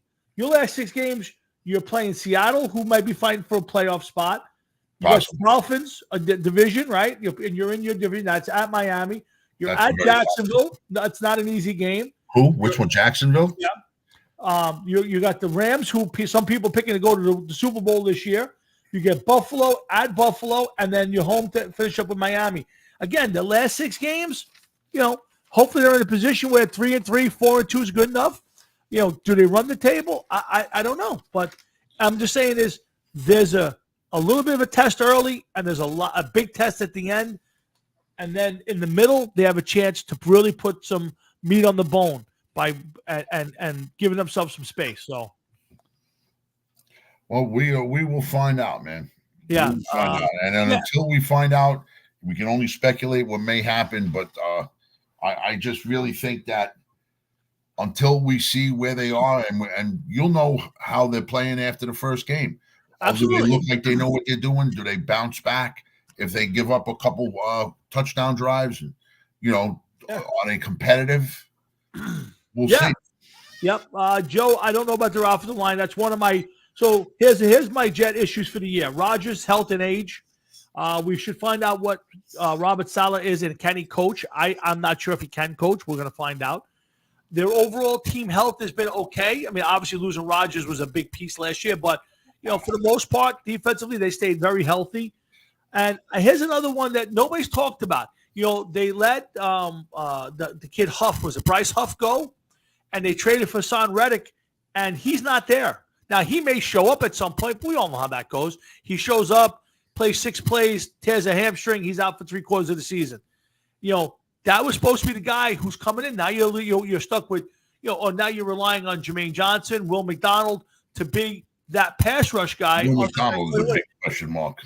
Yeah. So, the whole Hassan Reddick thing has been quiet. But to me, that they brought that guy in there to be the Giant, their answer to the Giants, Brian Burns. A guy who's going to go out there and get 12 or 13 sacks, open up the center for Quinnen Williams. Now you're relying on 2 guys who so far have not distinguished themselves in their short NFL career. So there's a lot of questions. Also, who's the second receiver next to Garrett Wilson? What will you get at the tight end spot? So there's a lot. And, of course, offensive line. There's a lot of stuff here on that offensive line. Tyron Smith has not had a full season. I think it's in 4 or 5 years. He played 13 games last year, and 2 years before that, he combined for 17 games. If he's not healthy, it'll be a rookie, the kid from Penn State. So, but lots of concern. Again, Jeff, you had picked early on in the year. You gave me that the Jets would win 14 games. Do you still feel confident with that prediction? Well, listen, I remember saying that a while ago. Yes. And we went through the list. Yep. And, there was one stretch of that list where it looks like they could win 5 or 6 games in a row. Oh, absolutely. You can probably win more than that in the middle of that. Yeah. So, they have to prove to themselves, they have to prove to everybody else that they're a bona fide contender. Yep. And they're not going to have a lot of time to do it. They need to do it. They need to be quick about it, show who they are, what they can do. Yep. Over and under, I believe in Vegas is 10 or 10.5. Would you take the over or under in that one? I'm going to go with the over that one. I mean, if they won 7 last year with the quarterbacks they had, I think they're going to win at least 11 to 12 games this year. I would not disagree with that. All right. We talked about the NFL playing in Brazil. I think it's ridiculous. I know Matt loves every game. Why are they playing? Why are they playing in Brazil? What? It's about expanding the brand, man. It's about expanding the brand. All right, let's talk a little about the Giants. Guys, I had said early on, I gave him the teams with the realistic chance to go to Super Bowl. NFC, Eagles, Niners, Cowboys, Lions, and Packers. AFC, Chiefs, Jets, Bengals, Dolphins, Ravens, and the Texans. Those are my teams that I think have a realistic chance. Let me know what you guys think. Let's see. As far as the Giants go, pretty simple. Danny Dimes, health and production. If either one slip, they got no chance. Can the young secondary come together? Boy, oh boy, they signed Dory Jackson late. That's how bad things were this summer at the cornerback spot. So some big questions. Front 7, I think is as good as anybody. Thibodeau, Burns, Dexter Lawrence, Okereke, hopefully Micah McFadden's back. Up front 7, I think is really good. It's top 10, top 12. The secondary is going to drag that defense down. Offense needs to score points. Jeff, the one thing with the Giants that frustrates me is they never throw the ball down the field. Now, part of that's Daniel Jones has no time. Have receivers to throw the ball too. They didn't have enough protection to throw the ball down there. And listen, you don't. I hear you, but they have that new kid Neighbors. Let's see what he does. Yep. Let's see what if the Giants line got any a little bit better. Yep. Wow, man, there's a big boost of confidence, huh? Wow. Look at this guy from the guy who's had 75 quarterbacks the last 3 years. Wow. He's gonna lecture me. I think here's the big thing that's got me excited is I'm looking forward to Dable calling plays again. I thought Kafka was a terrible play caller, too conservative, too predictable. I'm looking forward to Dable and seeing if he can bring back the magic. Now, listen, he doesn't have Josh that's Allen. Jim Neighbors there. Yeah. That's Gomer. It's Gomer. I think I'm excited as for an offense to see Malik Neighbors. I think the receiving core is actually pretty good. I like Singletary as a running back. He's not gonna excite you, but you know what, Jeff? When the Giants were doing really well, winning Super Bowls 10 years ago, 14 years ago, it was running back by committee. It was Brandon Jacobs and Ahmad Bradshaw and Ward. It wasn't one back. So I'm a little excited now. I like the backs they have. Nobody earth-shattering. I like the receiving core. I think it's decent. It all comes out to the Giants is the offensive line and Daniel Jones. And let's see where it plays out. It's going to be fun. See you later, Matt. Enjoy the game, guys. See you later, man. So and I saw that about the cat, man. And she's cool. It keeps her quiet to hold her up, Yeah, I mean, to me, off the walls. To me, the Lions are the favorite. To me, the Lions have to be the favorite in the NFC. Again, just Dan Campbell's got to change that philosophy in the playoffs. Got to change the philosophy in the playoffs. He's got to coach the playoffs differently than he coaches the regular season. If he doesn't, they will not do well. But I'm looking forward to it. I am, Jeff. I think this is going to be a fun season. Well, we're going to see what happens, and anything is possible in the NFL. Yep. A team gets off to a hot start and doesn't go through the injury bug, and they could end up being all right if they start to gel. I just don't like the Giants' chances, mostly because of Daniel Jones. I think that he's an anchor. Well, again, you could be 100% correct.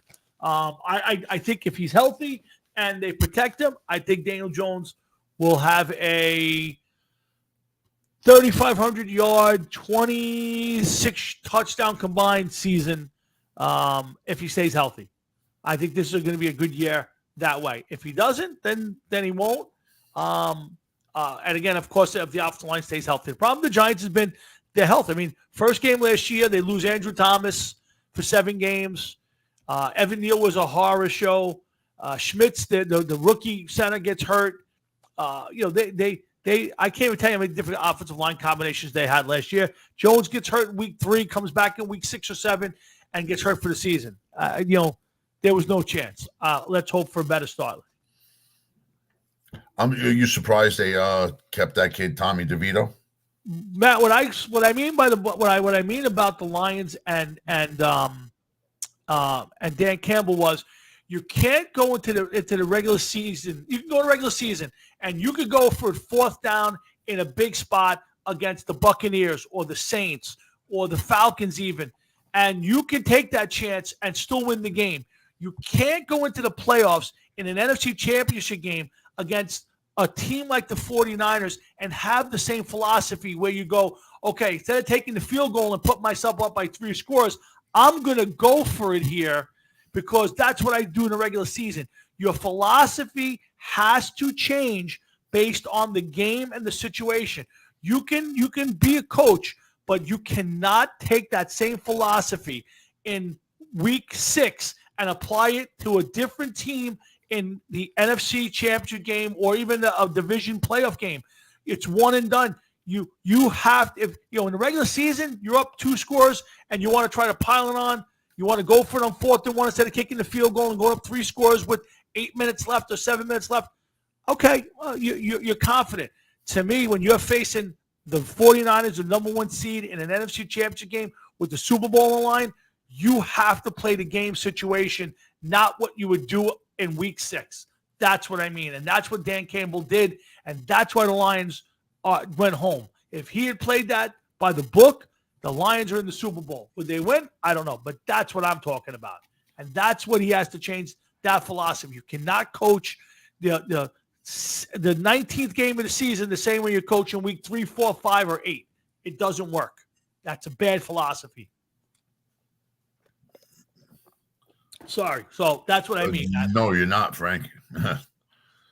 You're not. No. We're all offended by it. We did you guys hear about the commander or the Redskins vice president who got nailed by this undercover woman, saying all this stuff about the league and the players? The players are homophobic. The league is basically doing the social justice thing just to appease the country. They don't really give a shit about it. Did you see any of that? I saw something, but I didn't read it, to be honest. Yeah. That he got suspended. I think I can't imagine that guy's. I also heard that he was on tape saying that Jerry Jones was a racist. Now that wasn't in the newspaper article, but I heard that this morning on TV. Somebody said that was part of that. I also look it up. It was in today's Post. I'm sure it's online someplace, but one of the Washington Commanders or Redskins, vice presidents of like social media or something. He went on, I don't know, there's something called Hinge. I've never heard of it. Some sort of a dating app. And he met this woman. They went on a couple dates, and he must have either been bragging about it or somebody kind of said they think he was set up, that somebody, I don't know, some website set this woman up to meet him, and then she recorded him. And he was bragging about all this shit, and she gave it to him, and he got blasted for it. Michael Irvin and Emmett Smith were collecting checks with a lot of money, man. He was set up, Joe. And Frankie, let's put it this way. There's a guy who's 80-something years old, grew up in the South. He's racist. He's racist. I'm sorry. At the very least, he's used the N-word a few times in his life in unmixed company. Would you agree? And when he did, it didn't end with A. Yeah. I'm not saying he's a racist. Don't get me wrong. I'm just saying. Well, let's put it there. I ain't saying that he has a selection of crosses out in the garage that he takes out on a Saturday night. Yeah. I'm just. Listen, this guy's completely to blame. You're on a date, second date, and you're spewing all this stuff. He deserves to lose his job. Whatever he gets out of this is on him. You're out there trying to brag and make yourself seem important, like you're an insider.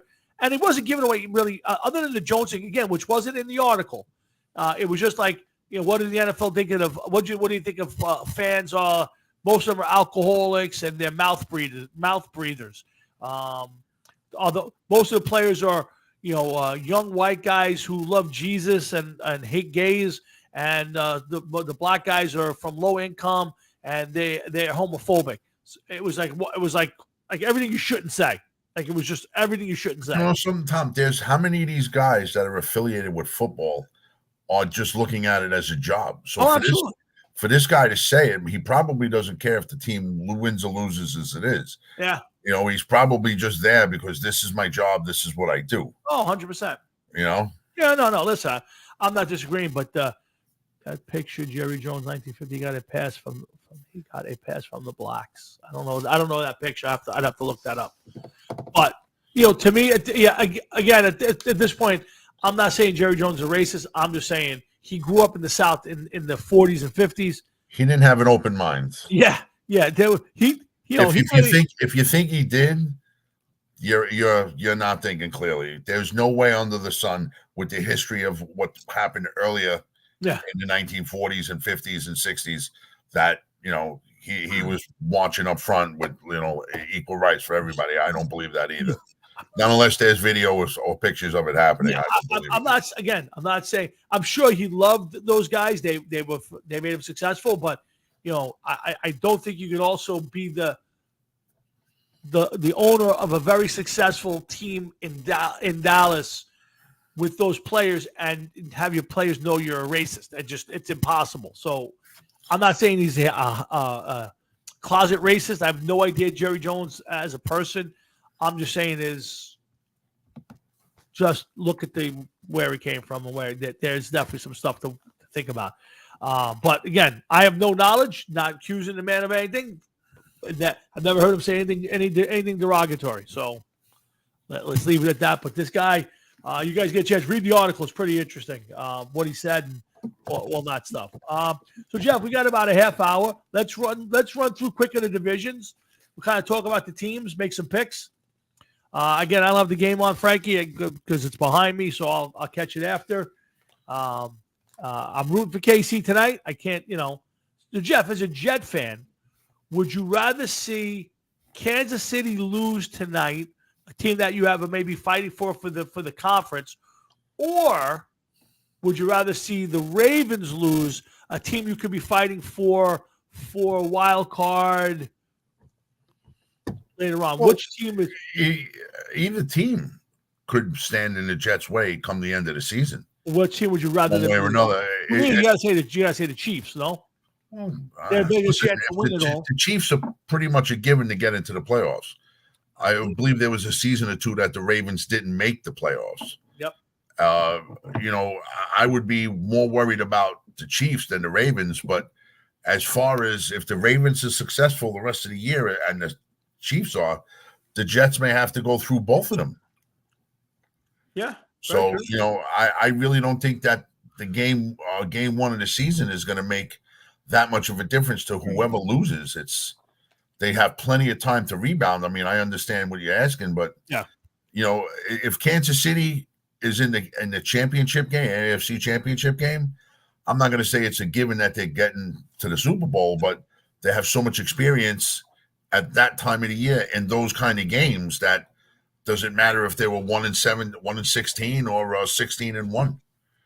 They're there. You have to give them their due. Yep. Before we get into the league, Jeff, I want to go around the league real fast with you. I need to play a video, if you don't mind. If I can find it now. Where is it? Hold on. Okay, so here's the show. I think we should kick off the NFL season with a video tribute almost. Hold on. From a video tribute from the great beyond. I thought we were done with our seances, so to speak. But I think it's time to, oh, shit.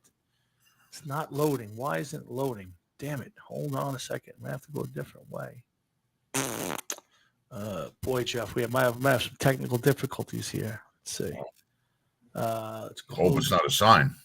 Yeah, could be. Could be. I tried to upload it before. It wouldn't upload. Did you do it a different way this year? No. Same app. Everything is the same. I sent it to you. Yeah. No, it's just for some reason. Yeah, I don't know. For some reason, it won't pop up. Usually when I go to upload a video, it just shows up on the screen, and I can just click on it, and it drops right in. For some reason, it's not doing that, and I don't know why. Let me see something here. Give me half a second, guys. Sorry. Hey. It's definitely on the media player. I don't know why it's not here, though. Yeah, I don't know. I'll have to figure it out. I don't know why it's not playing. It won't. It's playing. I don't know if you can hear it, but I can't share it. I heard when it started. You did, but the problem is I can't show it to you. So I'm going to play it because I want to play it, but the visual is quite amazing. His head looks about. I've never seen a head this big in my life. Well, he gained weight. Hey, guys. I mean, it's just frighteningly big, his head. But for some reason, it's just. Yeah, it's just not like properties. Hold on one second. Try one more thing. See the pros. Why isn't it not a JPG? I don't know why this is not showing up. I'm going to play it so you can hear it at least. So wait a second. Do you guys? Hey Frank, good night. Did they played the Black National Anthem on TV? They didn't play the regular National Anthem on TV? Is that what you guys are saying? Oh, God, I hope that's not what happened. Yeah, because Frankie said something about it. Hey, guys, long time no see. It's me, Dom, the Dominator. You know who I am, the Mr. Raider of your life. Anyway, I wouldn't miss the opening of the season for anything, even if I was dead. Which I am. But here I am. If you notice, heaven has been treating me very good. I've packed on about 75 pounds. But enough of that. Look at this cool stash. It reminds me and looks like a Raider mustache. But I'm telling you right now, my beloved Raiders, my beloved Las Vegas Raiders are going to go 4-13 this year if they're lucky. I don't know what to think about this team. All I do know is that I'm rooting for my backup team, the New York Jets. We're off to the Super Bowl. I got inside information from upstairs. Don't fuck around. Bet big on green. Later. The visual, I will get this on the screen for next week because you guys got to see it. If they really did that, I hope there's an outrage tomorrow. Like, I can't imagine that they played that other song and then played the national anthem on TV. That would be absolutely disgusting. Yeah, 100%. And I, if that's the case, I hope it's a big issue tomorrow. But I'll have to check it out in the morning and see what happens. Listen, you know what? If it's an issue, let's see. If you look on ESPN, I'm sure they would say something. No. No. I think what you got to find social media. You got to look for like Facebook or I guess Instagram. You know, you'll see the outrage. The media, the corrupt media, ESPNs, ABCs of the world, will not make this a big issue. They wouldn't want this to be a big issue. I'd be shocked if it was. You got to find it on social media. You got to find people who are outraged by it, and then that'll tell you. Here's somebody who already did it. A friend of ours from South Beach, somebody you know, what horrible song is on the football game? And the answer was they replaced the national anthem on opening night of the NFL season. That was a question. There's better be a temporary. There's better be a temporary. I don't understand that. Please don't make me boycott the NFL on the year the Jets are finally looking like that. Oh, okay. I don't know. I got to see if other people complained about it, but anything is possible. Yeah, I guess so. Who knows? It would be nice if they did. Yeah. Let's hope for the best that this was a slip up. Maybe it wasn't supposed to be done this way. But I got to tell you, if we're back into the social justice thing again, boy, I won't watch. I won't. I'm not doing it. So I don't want to hear with the social justice bullshit. That shit better be long gone. DEI better be long gone.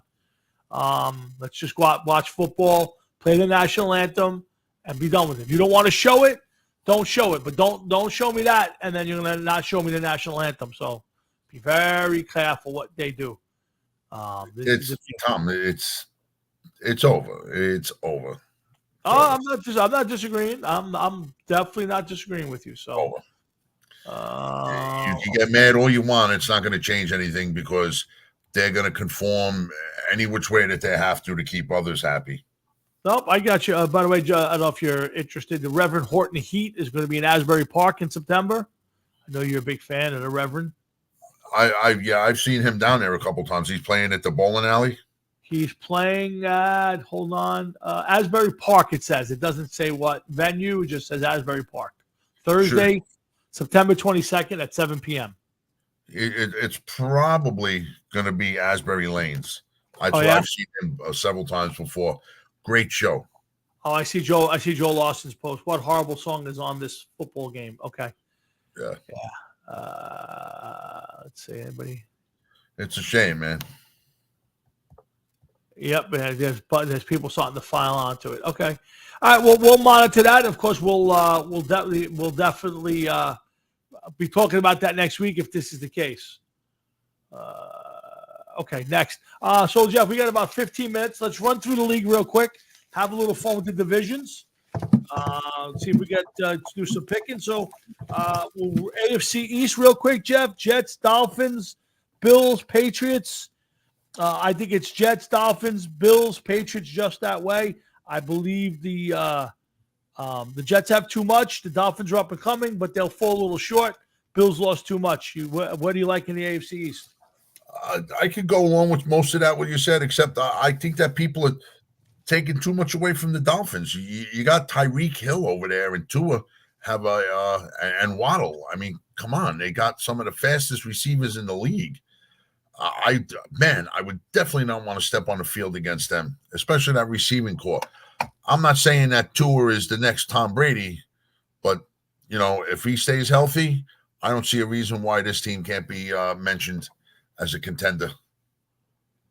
Okay. I don't disagree with you. Jeff, the AFC North, interesting year. They have people are picking the Ravens, the Bengals, the Browns, and the Steelers. I think the Steelers have too much problems with their quarterback, not enough depth. I think this is the season that Mike Tomlin finishes under 500? It's possible. I mean, Russell Wilson supposedly has a calf strain or something, or a hamstring strain or something like that. Yep. Yeah. And listen, I mean, I would love to see the Bengals do good, especially Jamar Chase. Yep. For my own personal reasons, but I don't think that Cleveland. I think it's going to be Ravens, Bengals, Bengals, Ravens, and then the rest of the teams. Yeah, I think the Browns. The problem I have with the Browns is Nick Chubb's hurt early, and I don't believe in Deshaun Watson. I think they overpaid, obviously. Uh-oh. Tom, I don't know if you can hear me, but you're frozen. Okay, you there? Now I can hear you. Okay, you just started moving. Yeah, if I think my only issue is going to be if Burrow stays healthy, Chase is going to have a. Oh, you're frozen again. Tom, I don't know if you can hear me, man, but you're frozen again. Yo, am I back? Yeah, now you're back, yeah. All right, yeah. So again, we're back. Okay, let's move on. We talked about let's talk about the AFC South. Texans, Colts, Titans, and Jaguars. Interesting division. I don't expect much out of this division other than the Texans. I think the Texans have a legitimate chance to play in the AFC championship game. The rest of them all have too many issues. I think the Jaguars aren't good enough. The Titans don't have enough. And the Colts, I don't believe in their quarterback, not yet at least. No, I mean, last year was his first year. He got hurt. He didn't even play a full season. He's got to go. The kid from the Texans, that was his first season, I believe. Yep. Yeah, great. So, you got to see what happens, see how that all works out. But I don't know. I could go with the Texans finishing first in that division. Yeah, but I don't think they're going to get far in the playoffs. That's a tough. That's a very good, well-built team. I'm curious to see how he comes back in year two. People start to figure out a little bit. We'll see. AFC West, Frankie, is your division. This publication has the Broncos finishing in fourth place. I don't disagree. Chiefs, Chargers, Raiders, Broncos. I think it's interesting. I don't buy into the Raiders. Again, another team with Gardner Minshew and Aiden O'Connell at quarterback. I'm not buying much into that right now. The Broncos don't have enough as far as I'm concerned. The Chiefs are winning the division. The question is going to be, what charges are we going to see, Jeff? We're going to see a lot less Justin Herbert and more running on that team this year with Jim Harbaugh there, or do you think he's going to try to light it up with that young quarterback who, to me, frankly, just didn't meet the expectations last year? No, he didn't meet them last year. The year before, he was doing all right for himself, but last year, not so good, man. Yeah. Not so good. So we got to see which one we get. And didn't they lose a couple receivers too? Yeah, well, they lost Mike Williams to you guys at the Jets. Let's see. Hold on. I tell you right now, they lost key departures. They lost Austin Eckler, the running back, Keenan Allen, Mike Williams, and Jalen Guyton, tight end Nick Vinette. They did bring in Gus Edwards, running back, J.K. Dobbins, DJ Clark Jr. as as receiver. So I don't think they have a big. Yeah, they did lose Keenan Allen, Frank. You're right. So I think there's a lot of issues still there. Let's move on to the NFC West, Jeff. Again, another division I think is a two-team division with the 49ers and the Rams. People are high on the Rams this year. I'm not buying it yet. They slipped last year. Yeah, and I don't no Aaron Donald. I know they picked up some players, but nobody that I would say is going to be changing the landscape. I think it's the 49ers. The Rams will finish second. The Seahawks, new coach, no Pete Carroll around anymore.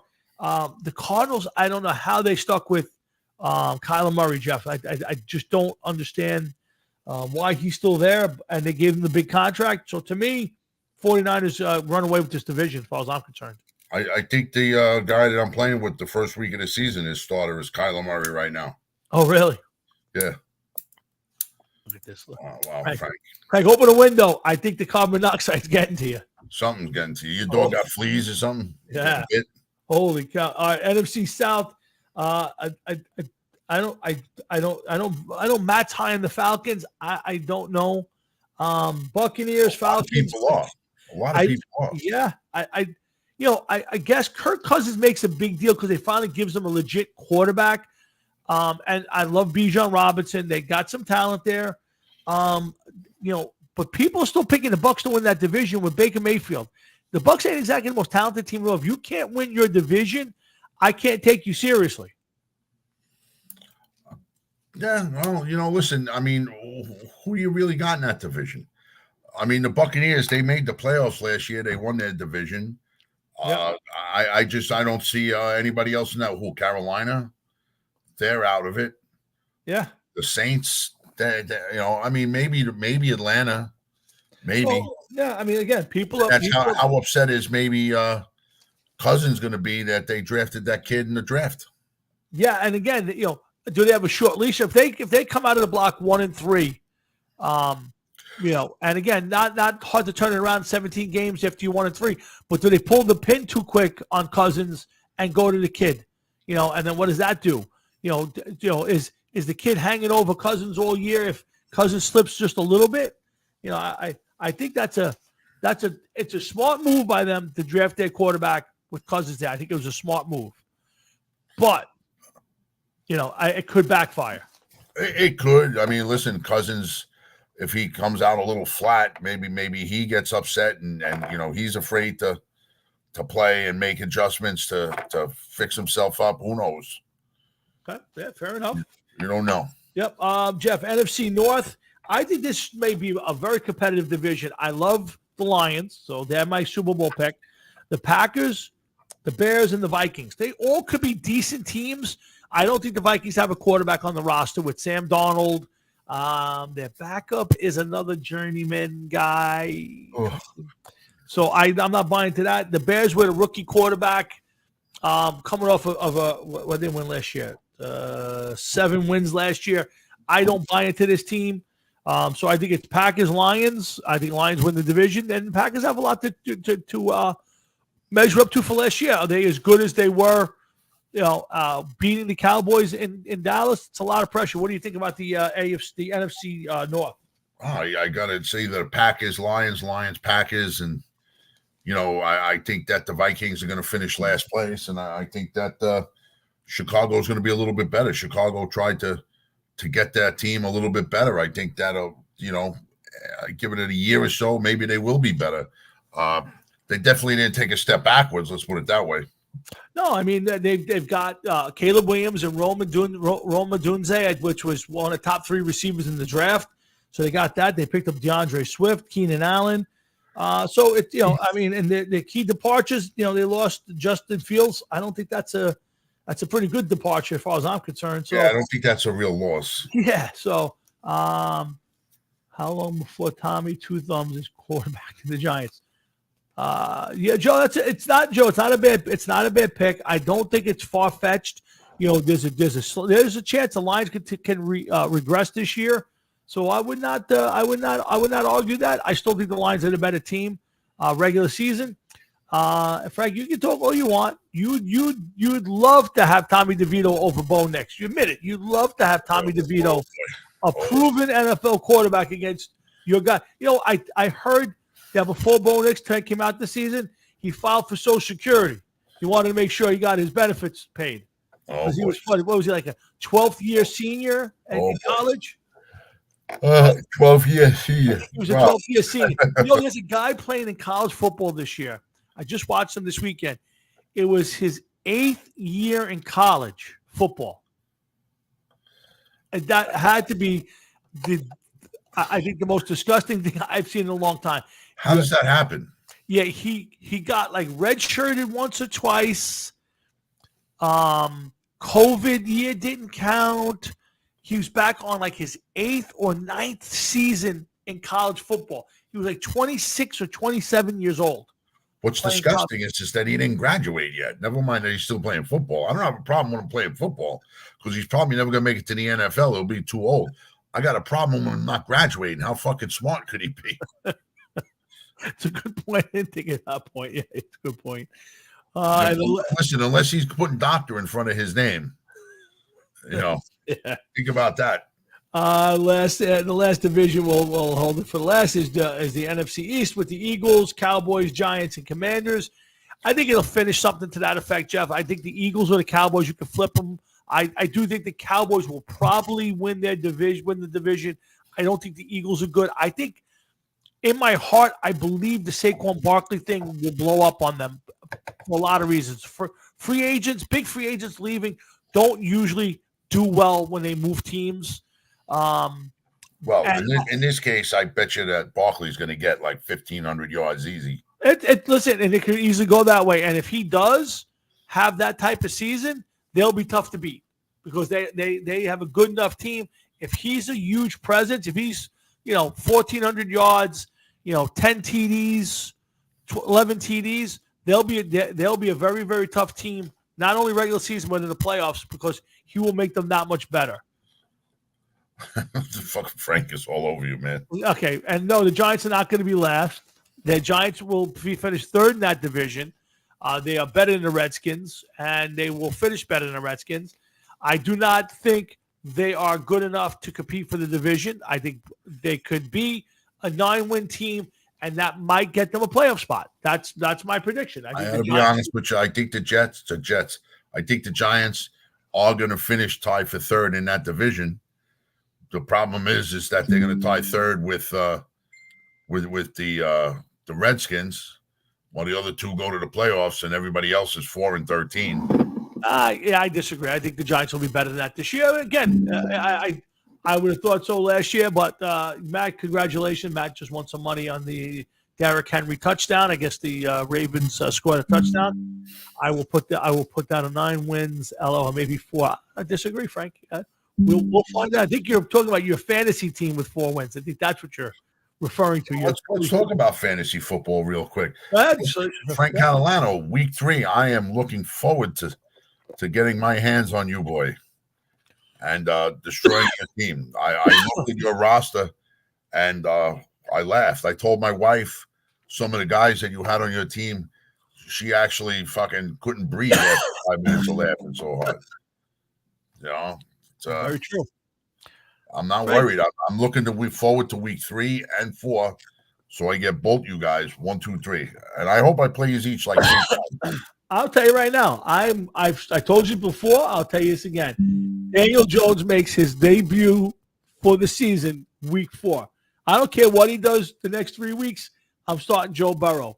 Week 4, Daniel Jones starts, and when we kick the crap out of your squad, you're gonna have to look up, and the first guy you're gonna see is Daniel Jones, and it's just gonna dig the fucking blade in a little deeper when you lose, and Daniel Jones was the starting quarterback.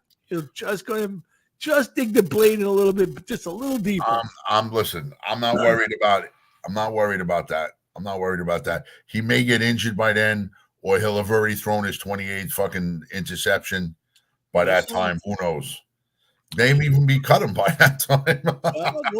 We'll see. But so let's throw it out there, Jeff, for everybody. My Super Bowl prediction is Lions. Oh, I was going to go. I can't go Chiefs. It's going to be Lions, Bengals. Lions, Bengals. Oh my God! I like the Bengals. Okay. That's my Super Bowl pick for this year, Jeff. What about you? Me? Oh, I would love to see the Lions and Jets get in there. Oh, absolutely. I'm going to be a little bit more realistic and say that it's going to be the Lions, and I'd have to say Kansas City. Until dethroned, I have to say Kansas City. It is the smart move because, truthfully, you're right. Until you take the champion out, he's the number one. He's the big target. So, Joe, I think their offensive line is good enough. I don't think it's great, but there's a lot of teams that aren't great up there. I think it's good enough. I think the question is just going to be the health of Joe Burrow. If Joe Burrow stays healthy, I think that team is good enough to sneak in there. Again, I don't think Kansas City will pull the magic out for a third year in a row. The Texans are still a little young. I think it's a little tough. I think the biggest competition for the Bengals is the Jets. I do. I would honestly and truly, as all bullshit aside, I would not mind to see a Lions Jets Super Bowl. I think it'd be a lot of fun. I think it'd be, I don't know who I would root for. Two different teams. Yeah, again, yes, I think that's the big thing for me. You got a team that's never been there and a team that basically has never been there because it's 57 years since the last time. So I think that would be fun. It'd be exciting. It'd be huge in this area. Of course, the show would be off the hook. We'd be doing a show every night before the Super Bowl. I mean, Jeff would be so excited. I mean, he's always pessimistic. At least to that point, you get a chance to watch for 2 weeks to talk about your team in the Super Bowl is nothing. As a sports fan, there's very little better than the 2 weeks leading up to the Super Bowl when your team's in it. Very little better. Of course, that's a great feeling and a great, great thing to see. But you just it's the Jets, man. It's the Jets. I got you. And again, I'm like I said, I'm not picking them to get there. But I think if you're the NFL, if Roger Goodell could sign on a piece of paper today with the devil and say, "Give me the best Super Bowl," that to me is the best Super Bowl. You got Aaron Rodgers, who's just a big mouth. Everybody knows.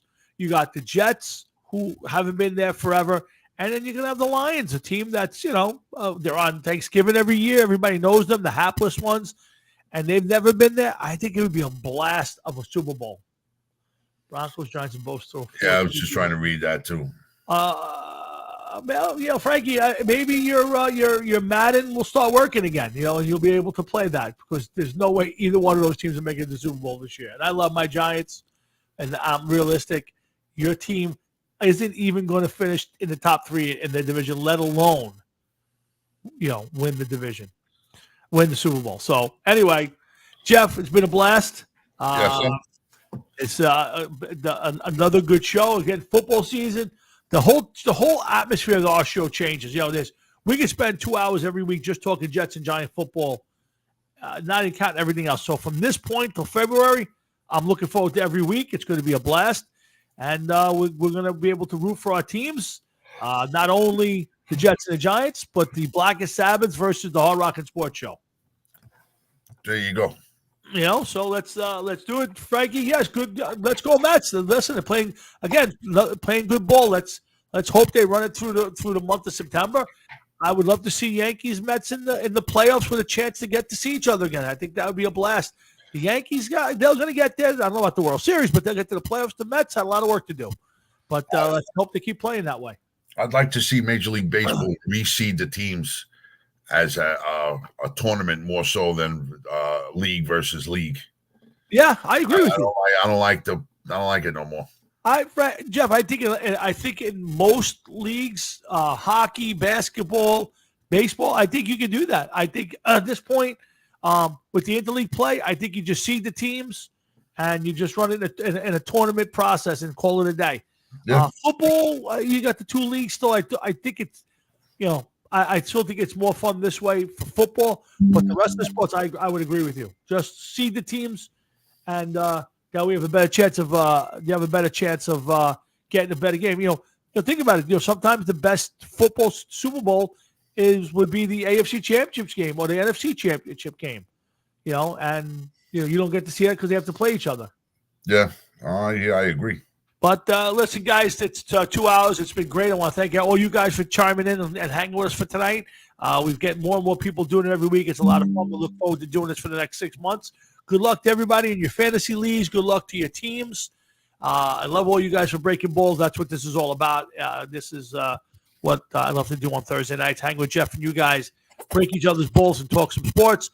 And we'll be back next week. Remember, the week before the election, I will be doing Jeff's welcome to come aboard. I'm sure he won't want to, but we're going to do a political show. I'm going to try to bring on some Democrats, Republicans, Independents, kind of have a little debate. But in the meantime, please make sure you do your research before you vote. That's all I'm asking. You can hate the people. You can like the people. Do the research and make sure you're voting for somebody for the right reasons. Next week, I get back to doing the rants before the show starts. In the meantime, thanks for everybody for tuning in, and we appreciate everybody out there who hangs with us every week. So, good night, boys. Appreciate it. Jeff, next show is the 28th, right? You got the yeah. No, it's the new band, right? The new band on the 28th. Well, and we're morons. Both. Oh, that's right. That's right. You're doing a double duty that night. Something like for playing for pit bulls or something. I don't know. Oh, listen, it's anytime you're doing stuff for animals, it's a good thing. So good for you. I hear you. We'll start preaching about that a little bit more, promoting it. In the meantime, guys, thank you for all tuning in. We really do appreciate it. Go enjoy the football game. Enjoy your weekend football. Please be safe. Eat a lot of wings. Drink a lot of beer, but do it in your house. Or get a designated driver. So in the meantime, enjoy the rest of your night. Enjoy the rest of your week. Enjoy the rest of your weekend. Enjoy next week. We'll see you back here next Thursday night when Jeff and I do this all over again. So for Jeff Towinski, myself, and everybody here at the Hard Rock and Sports Show, have a great night. Happy I'll talk to you off the air. Be good, man. Later, my man. Later.